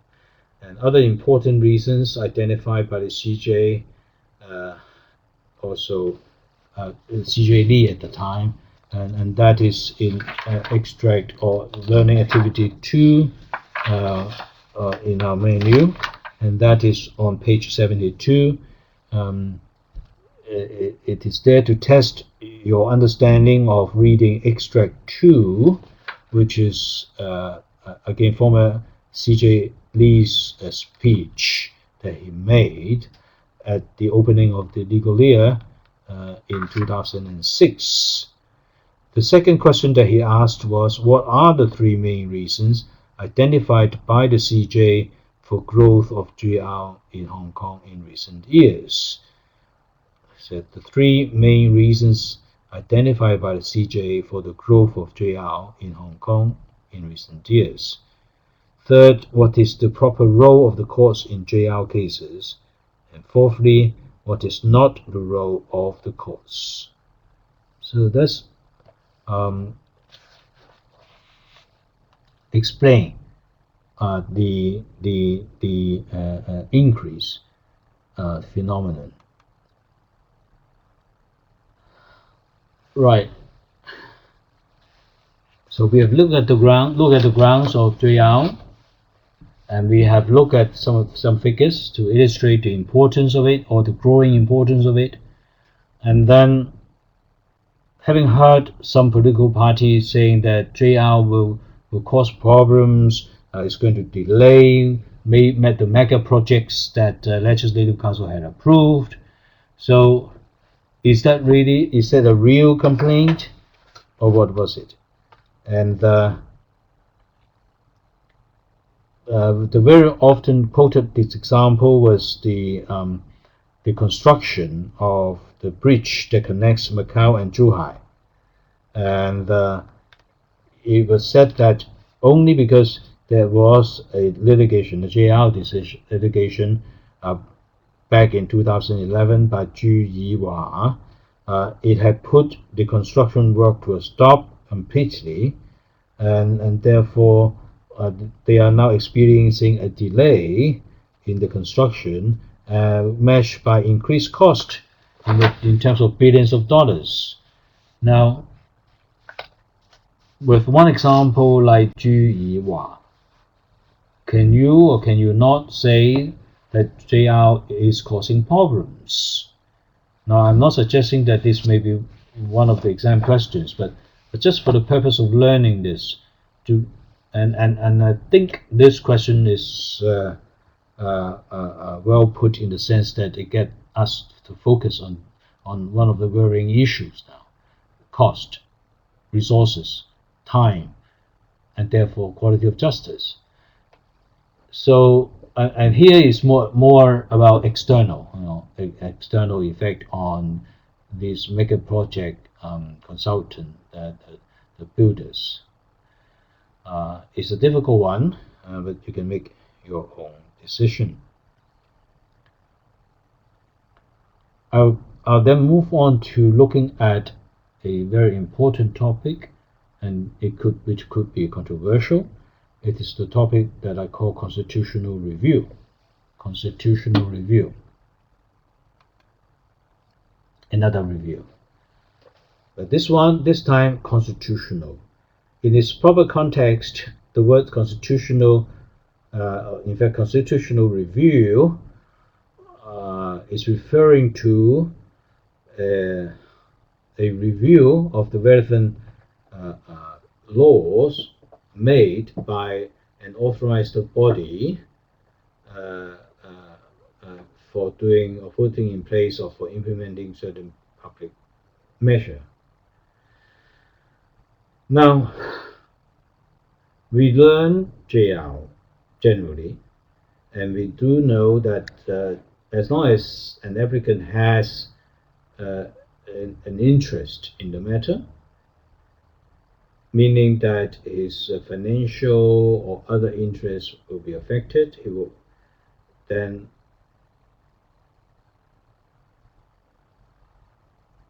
that shows the importance of constitutional review. Now, this word was not particularly, or this expression is not used at all prior to 1997, but why after that? The reason is prior to 1997,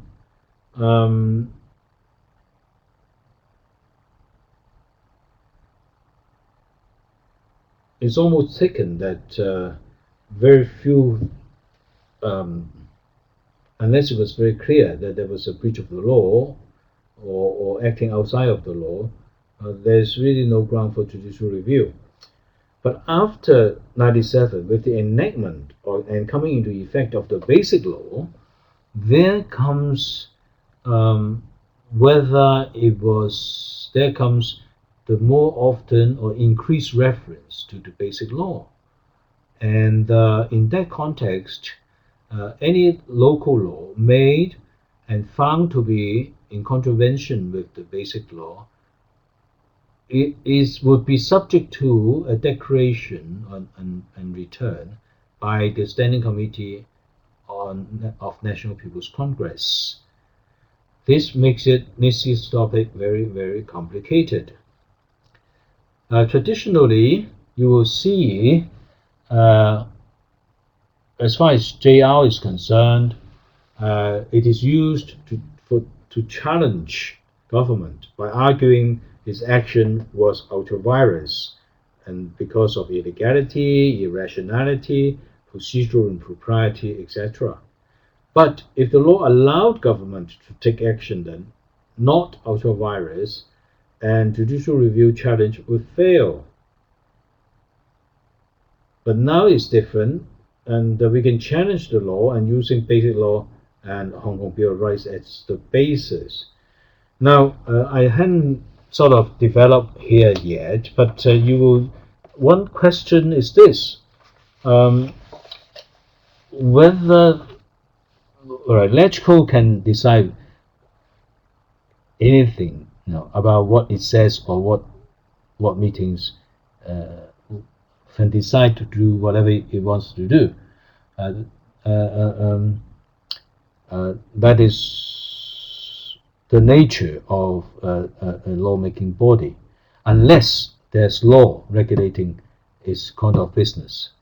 And of course, since 1997, there is this law which is called the Basic Law.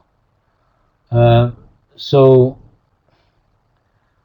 in addition to and instead of relying on the usual judicial challenge, judicial review challenge, now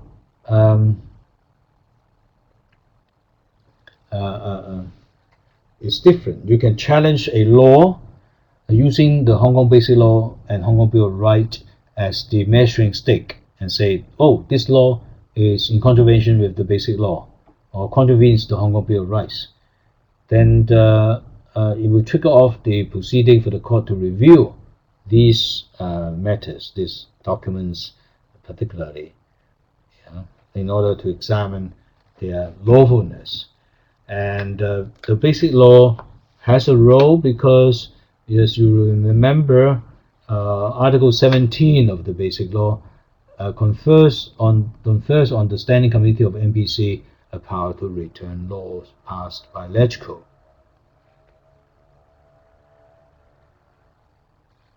And that's why we are developing into what we call new type of JR, and this is all because of the Basic Law, which enjoys a higher status than others. And what are these other laws?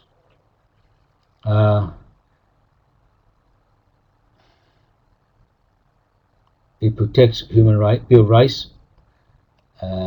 So if government acts according to law, now you can use JR to argue that the law is invalid because it contravenes the Basic Law, and this is what we call constitutional review. This is, of course, with the accepted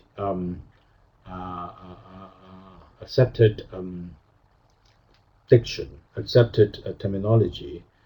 If you want to challenge the lawfulness of government action, including law, by way of judicial review, for reason that it contravened the Basic Law, this kind of JR is called a constitutional review application, because we are treating the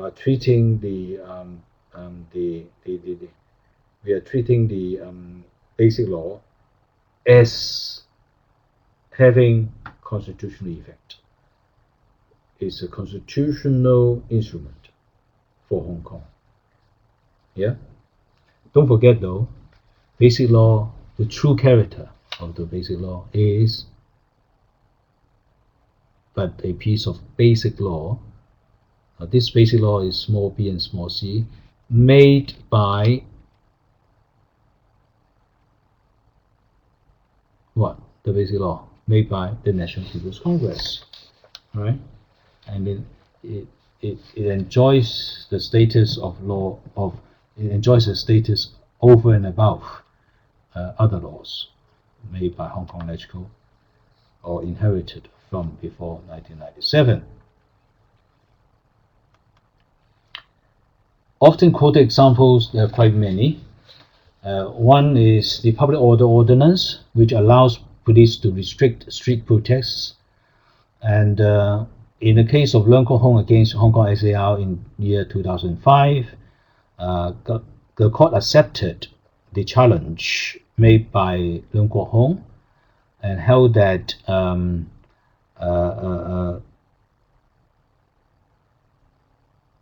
the grounds or the purposes for which public possession is regulated is too vague and does not qualify as law within the human rights sense. So this case gives an opportunity to government to put right the expressions used. And as far as the substantive matter is concerned, the case, the government accepted the court's decision and changed the law.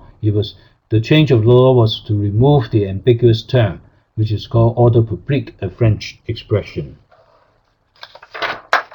Another example of review, constitutional review, is in relation to amendments to the immigration ordinance, making it more difficult for some China-born children to live in Hong Kong. And Court of Final Appeal in Garling held that the part of the law is invalid because it breached the interpretation of Articles 22.4, 24.2.3 of the Hong Kong Basic Law. So government did not come out explicitly saying that you cannot set up such a student group. But instead the government offered to help. This is to do with the house, right? Yeah.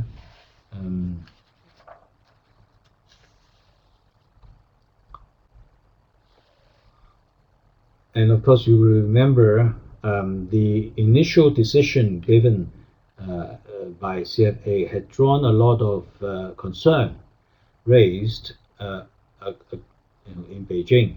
One of which was that the concern was, as a result of the case of Ng Ka Ling's interpretation of Article 22 and 24, there could be a big influx of potentially qualified persons, up to a number of 1.67 million, to Hong Kong. And if this should happen, it would overload the public health system, public housing system, and the schooling, the education system, which will be against the interest of Hong Kong. And so government took the matter to the Standing Committee and sought an interpretation. The interpretation came, and with more detailed explanation or interpretation of the relevant articles. And as a result, from a legal point of view, what happened? The case of Ng Ka Ling, as I said, it would allow 1.67 million children coming, and because of the large number, government did not accept the decision. Instead, it sought different interpretation of Articles 22.4 and 24.2 and 3 from the MBC Standing Committee. This then reversed part of the court decision, Ng Ka Ling. It had triggered and led to a very incisive critical complaints against the Bar Association.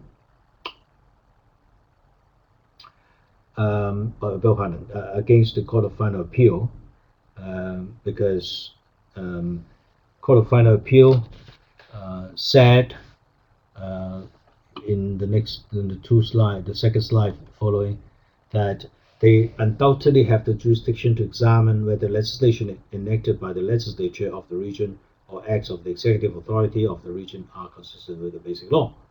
This, of course, is no problem. But what was suggested, in fact, earlier, was that that also include the review of the lawfulness of decisions made by the Standing Committee of the National People's Congress. That itself had drawn severe criticism because Hong Kong SAR was considered not having that sort of status, and therefore not even its courts can go beyond what the land or what Hong Kong is authorized to do. All right. So, but regarding apart from sort of generated friction there, but at the same time had brought to focus the various fundamental constitutional principles. First, it is where when what Court of Final Appeal said constitutional review is being undertaken, it is actually performing the role of check and balance under the Hong Kong Basic Law, and it was vital, and therefore the primary aim of CFA as a top court is to ensure executive and legislature act according to the law, and power exercised by all courts in Hong Kong and not just Court of Final Appeal. So every court nowadays at all levels, if the situation is right, then every court can interpret the basic law.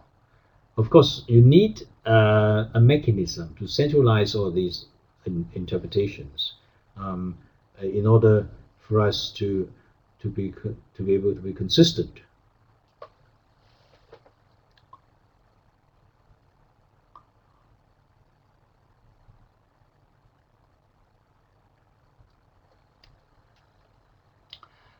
With this question, I would say the question raised now by Liang Kamxun, the first part is fine. The second part, government action is permitted by certain laws but not Hong Kong Basic Law. No, it's just a short question whether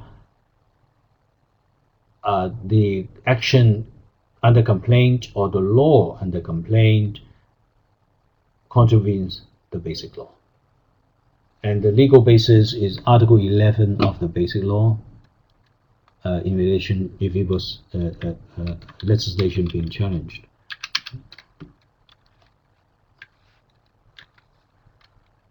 Because Article 11 of the Basic Law, right?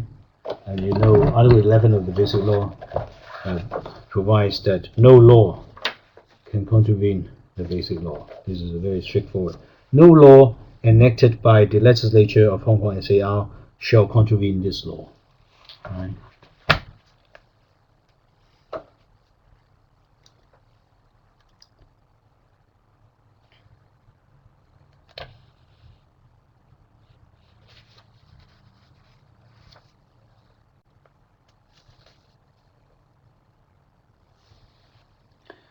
Constitutional review is a special kind of judicial review.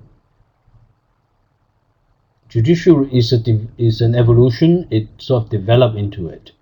The initial JR, as identified in the civil service case, it was based on the grounds of illegality, irrationality, and procedural impropriety, and that's it. Whereas constitutional review is particularly saying, contravene the Basic Law. Now they can overlap. The two can overlap, especially you will see when we go to looking at Article 39 in relation to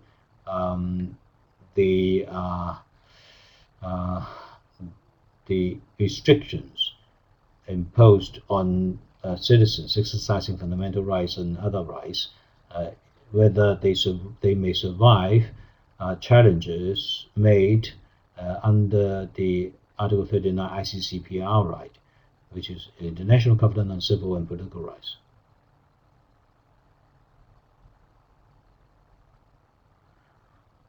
That's correct. Yeah. That's correct. It's a type of JR. It's also under Order 53.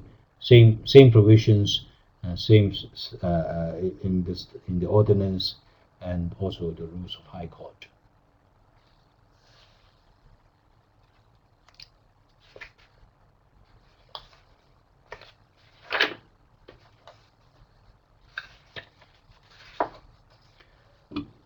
So Ungaling is the landmark case in the early days of Hong Kong returning to PRC sovereignty. So the court in Ungaling said in exercising this jurisdiction, the court performs a constitutional role under the Basic Law of acting as a constitutional check on the executive and legislative branches of government to ensure that they act in accordance with the Basic Law. You remember I said earlier, the role of judges was to ensure that they act in accordance with the rule of law. With the Basic Law in place, it is in addition in accordance with the Basic Law. Got it? And that is a constitutional review. This kind of review is also common in many other countries. These are usually carried out in the context of according protection of human rights, and one of the means of rendering such protection is to invalidate laws which contravene rights protected under the Constitution. Now, the well celebrated case, or the very well known case, is Marbury and Madison, which held certain law to be contravening the U.S. Constitution and therefore invalid. Right. So that's what Marbury and Madison is famous for.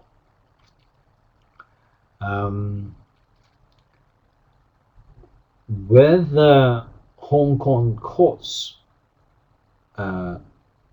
as established by the Basic Law since 1997, do have such right of invalidating laws, is a point that hasn't been conclusively decided by the CFA in Hong Kong. There are arguments from both sides, i.e.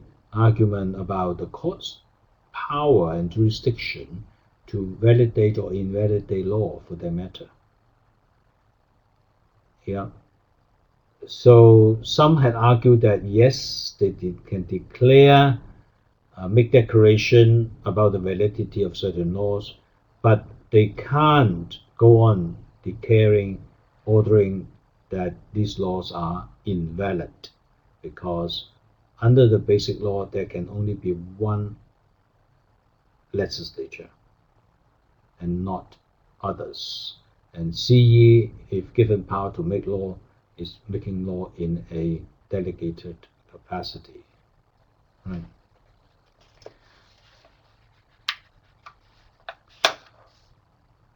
So this is a general picture of judicial review, and which is a natural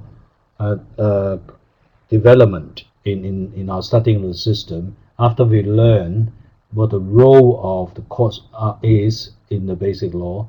Then we go on looking at what these courts may do under judicial review procedures if they apply. But whether they apply or not is, to me, is not really that clear. And any questions on this, on JR? On the up to this part.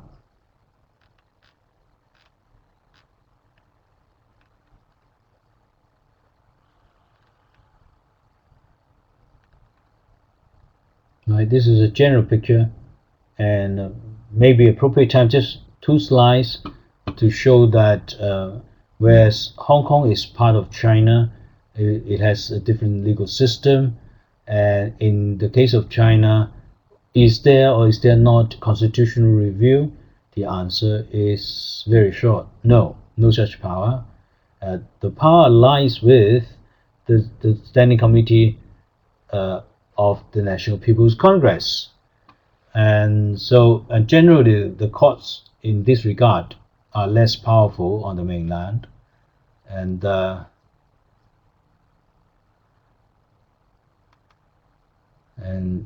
as far as the invalidating law is a matter for the Standing Committee under the Constitution, under Articles 67(7) and 8 of the Constitution. The arguments in the early days were mainly raised and delivered by a basic law drafter, Professor Xiao Weiyun, and it says that this means Hong Kong courts do not have the power of constitutional review, and they should not invalidate laws inconsistent with Hong Kong basic law. And he claimed that only the NPC Standing Committee has this power, and quoting two articles. And this view is not generally accepted in Hong Kong. Personally, I think probably it really, at the end of the day, it really depends on how serious, how much importance the DOJ or government attaches to this.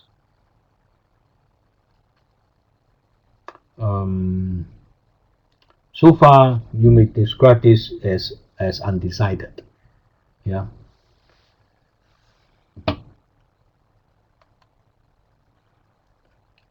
Constitutional review and right to abode. Just looking at the Ngarling more closely, try to appreciate how to look at the facts more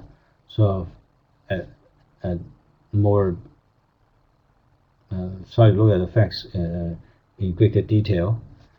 First of all, the concept of right to abode, in practice it really means permanent residence, and it means a right to live in Hong Kong without restrictions. And secondly, on this one, it means practically it means the person can come and go freely and stay as long as they like. Under the same Article 24, Sub-Article 2, there are 6 wide categories of people who have right of abode. And once somebody has a right of abode, he or she will be regarded as permanent residents.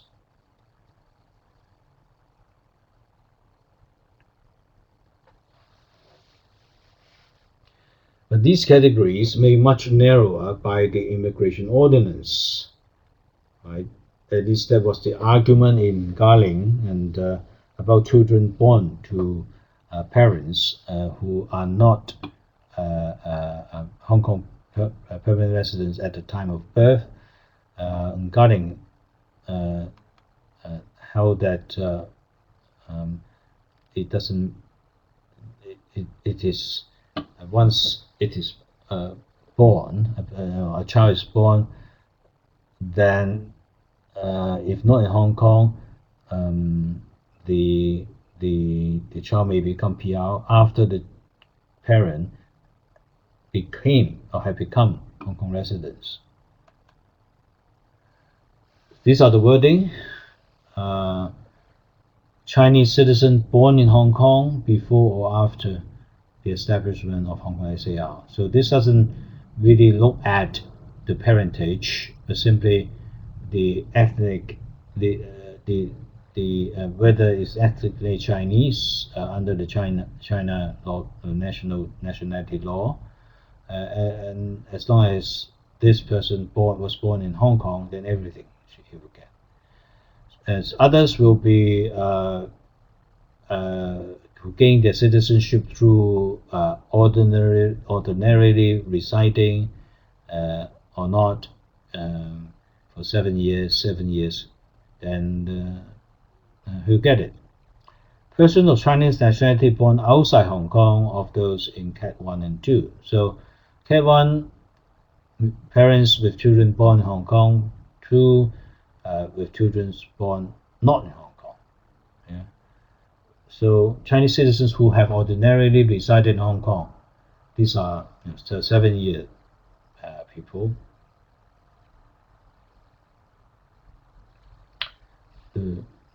The often contentious point is about what does he mean by ordinarily residing. That doesn't have, there is no statutory interpretation, statutory definition.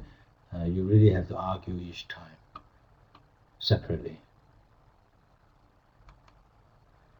24.2. I'm not going to take you through those, it's too long.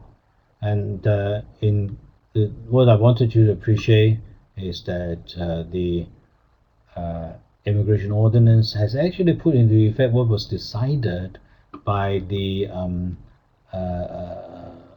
group. I can't remember its former name now.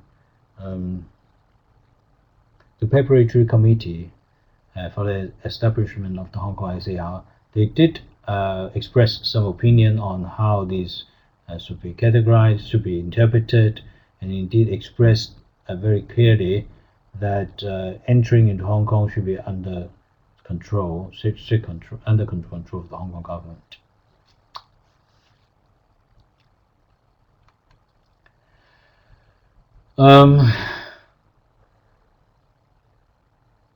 It was made clear in the Ordinance 1997 that these are the category of people who are intended to be excluded.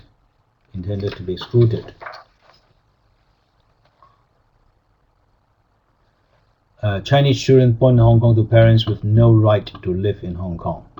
Yeah, they are excluded. And of course now they are amended to include, for them to be included. And then children born adopted by Hong Kong parents outside Hong Kong, they are excluded. Chinese children born outside Hong Kong to parents who became Hong Kong people after the child was born, initially included but now excluded. Foreigners in prison during their 7-year ordinary residence in Hong Kong, excluded. Foreign domestic helpers, excluded. Foreign domestic helpers exclusion was in place many years ago. This is just to reflect a policy of not allowing them to get qualified as Hong Kong PRs. There are also other cases on the constitutional review. These are also to do with right of abode. I would suggest that you actually go to these cases as has been extracted in the menu. The menu hasn't included all these cases, but some are. And what I would suggest is you read these very carefully and try to remember them. And earlier, one of you was it? Pak Singh. Actually put a link here to DOJ's website. Now, DOJ's website has a very good resources on judicial review and in particular under constitutional review. So do go there and pick out those cases that were identified here, and also maybe other more recent cases for you to be able to apply the principles to factual situations contained in these cases.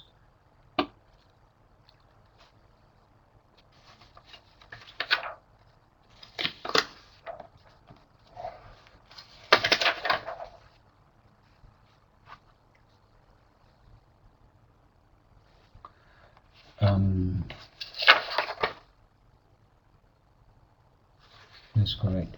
The last line on this is just a supplement. When you see residents in Hong Kong, when you see what it actually means is in Hong Kong under the immigration ordinance is you have to, in addition to living here for 7 years, to 7 years during that period you have to be ordinarily resident.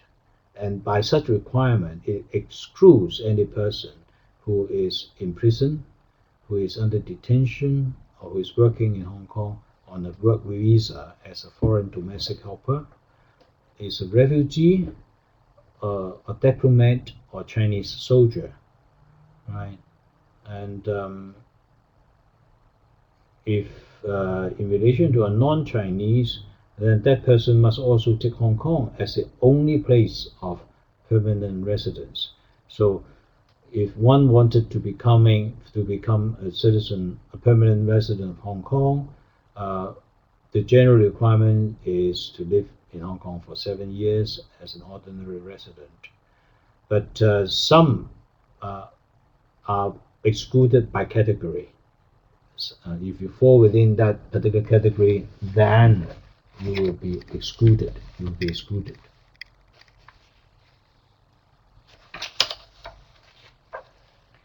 So I've come to just got to the last slide that we have prepared for the topic of courts and judicial review. Are there any questions?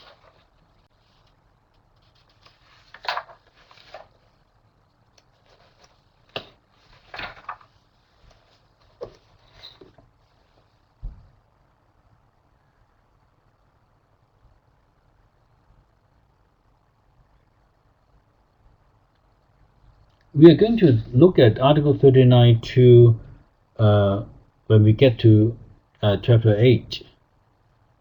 When we get to Chapter 8.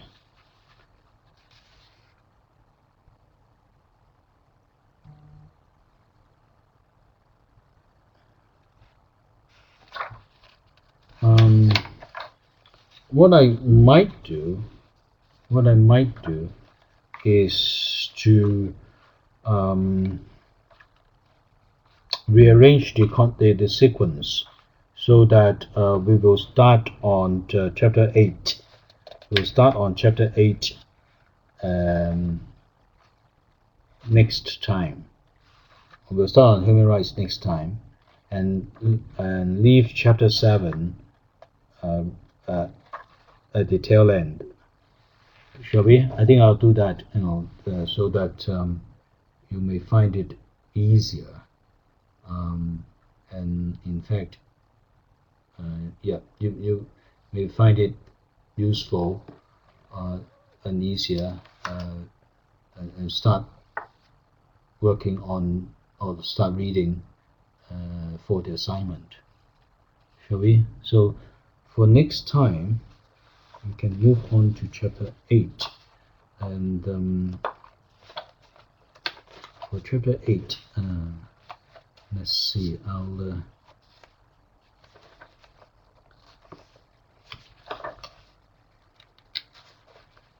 okay.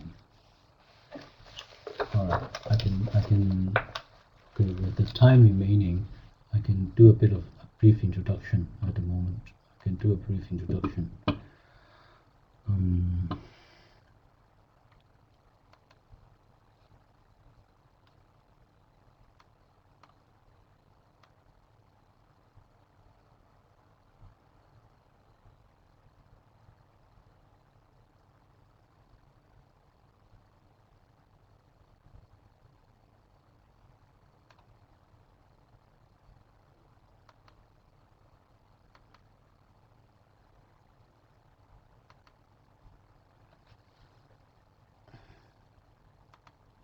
All right.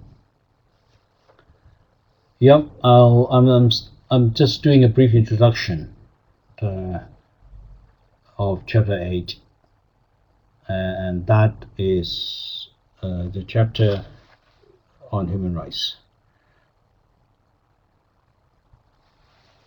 with this chapter, we have to remind ourselves of some of the historical background in the Hong Kong legal system, especially under the Basic Law, that led to the need to provide explicitly protection of human rights. And here we will take you to the relevant provisions in which protects the various rights. Some of these are very commonly referred to in constitutional documents. And in the case of the Basic Law, the special feature that it has is in relation to Article 39, in which the International Covenant on Civil and Political Rights is being entrenched, is provided as applicable in Hong Kong through the laws of Hong Kong. Yeah. So, and at the same time, we have to remind ourselves of what the colonial government had done back in 1991, following Tiananmen incident. They enacted the Hong Kong Bill of Rights Ordinance, Chapter 383, transplanting the International Covenant on Civil and Political Rights into Hong Kong, the colonial Hong Kong. And at the same time, they actually made amendment to the constitutional document, the lattice patent that applied to Hong Kong, and actually raised the status of the Hong Kong Bill of Rights Ordinance, and therefore the ICCPR, as an ordinance superior to any other laws made in Hong Kong. So much so that by way of requiring a judge to interpret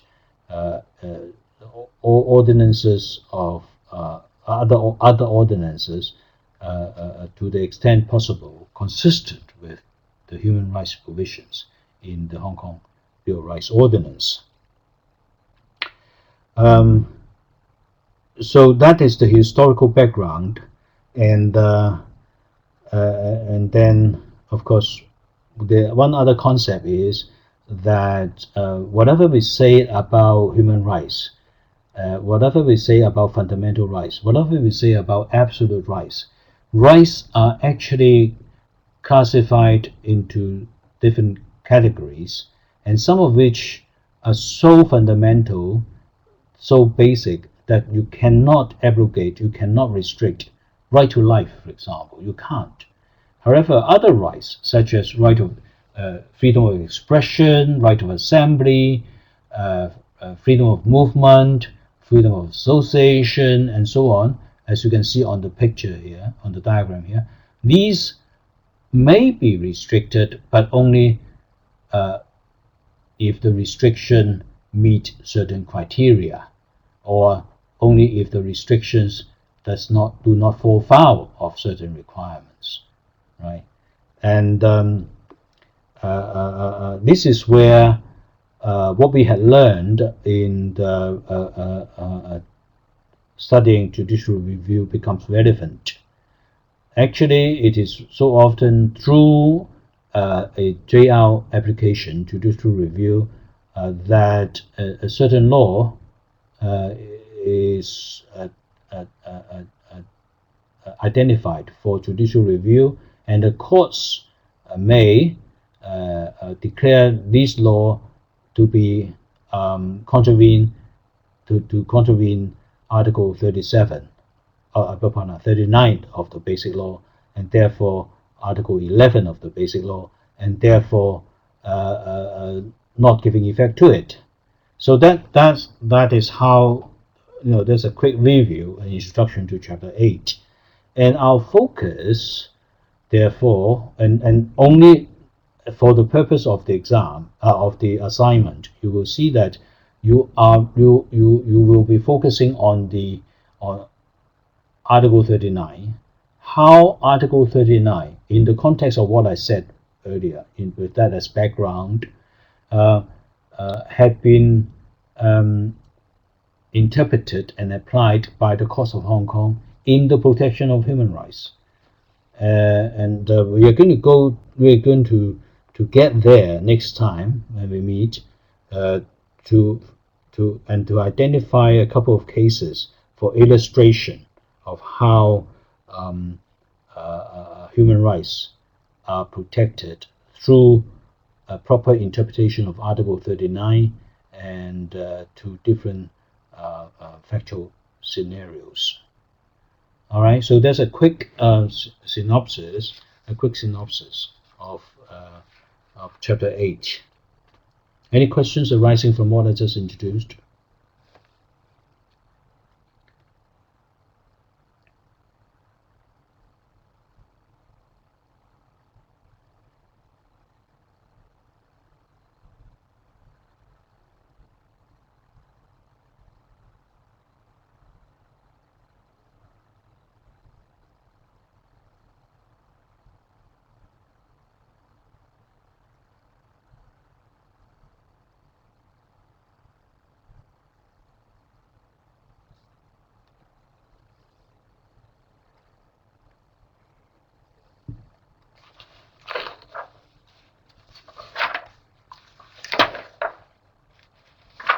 The manual is, of course, needs a bit of updating under 8.4, where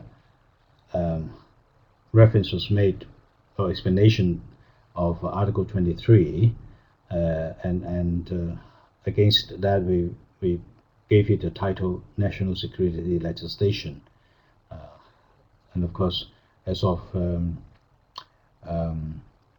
June 30th last year, the Standing Committee of National People's Congress had made a special law on safeguarding national security in the Hong Kong SAR. That, of course, is something that we will cover briefly when we get to that point.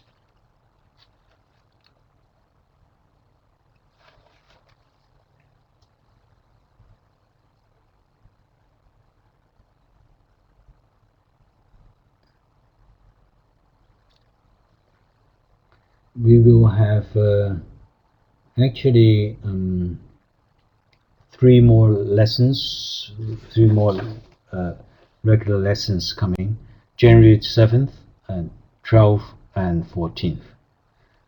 So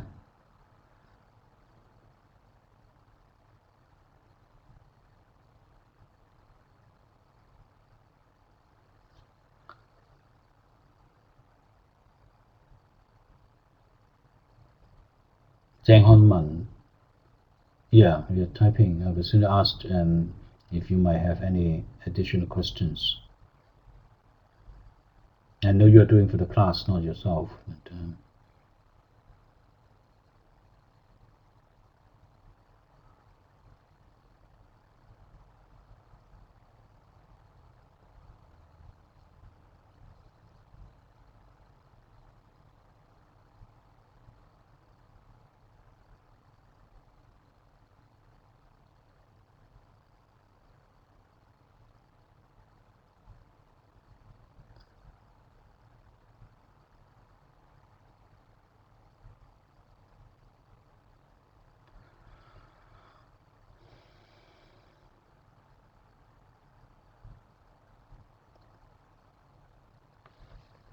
I think that's really, I didn't want to start a new topic at this point. I mean, this is we're just close to end time. So let me place a marker there. We'll do that for next time.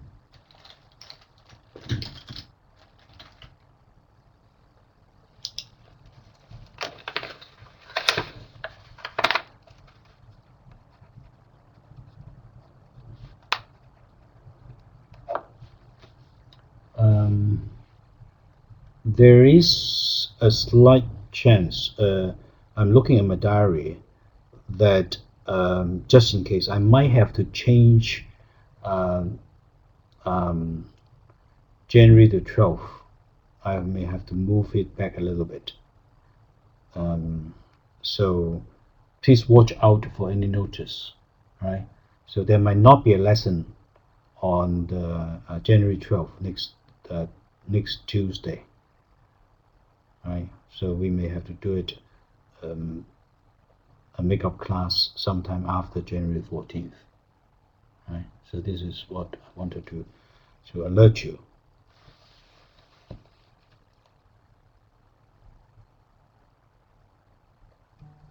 Okay. So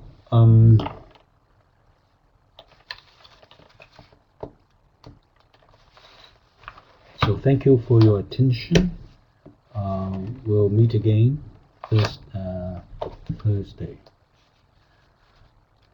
It's nice to have you all here, and we're having good attendance.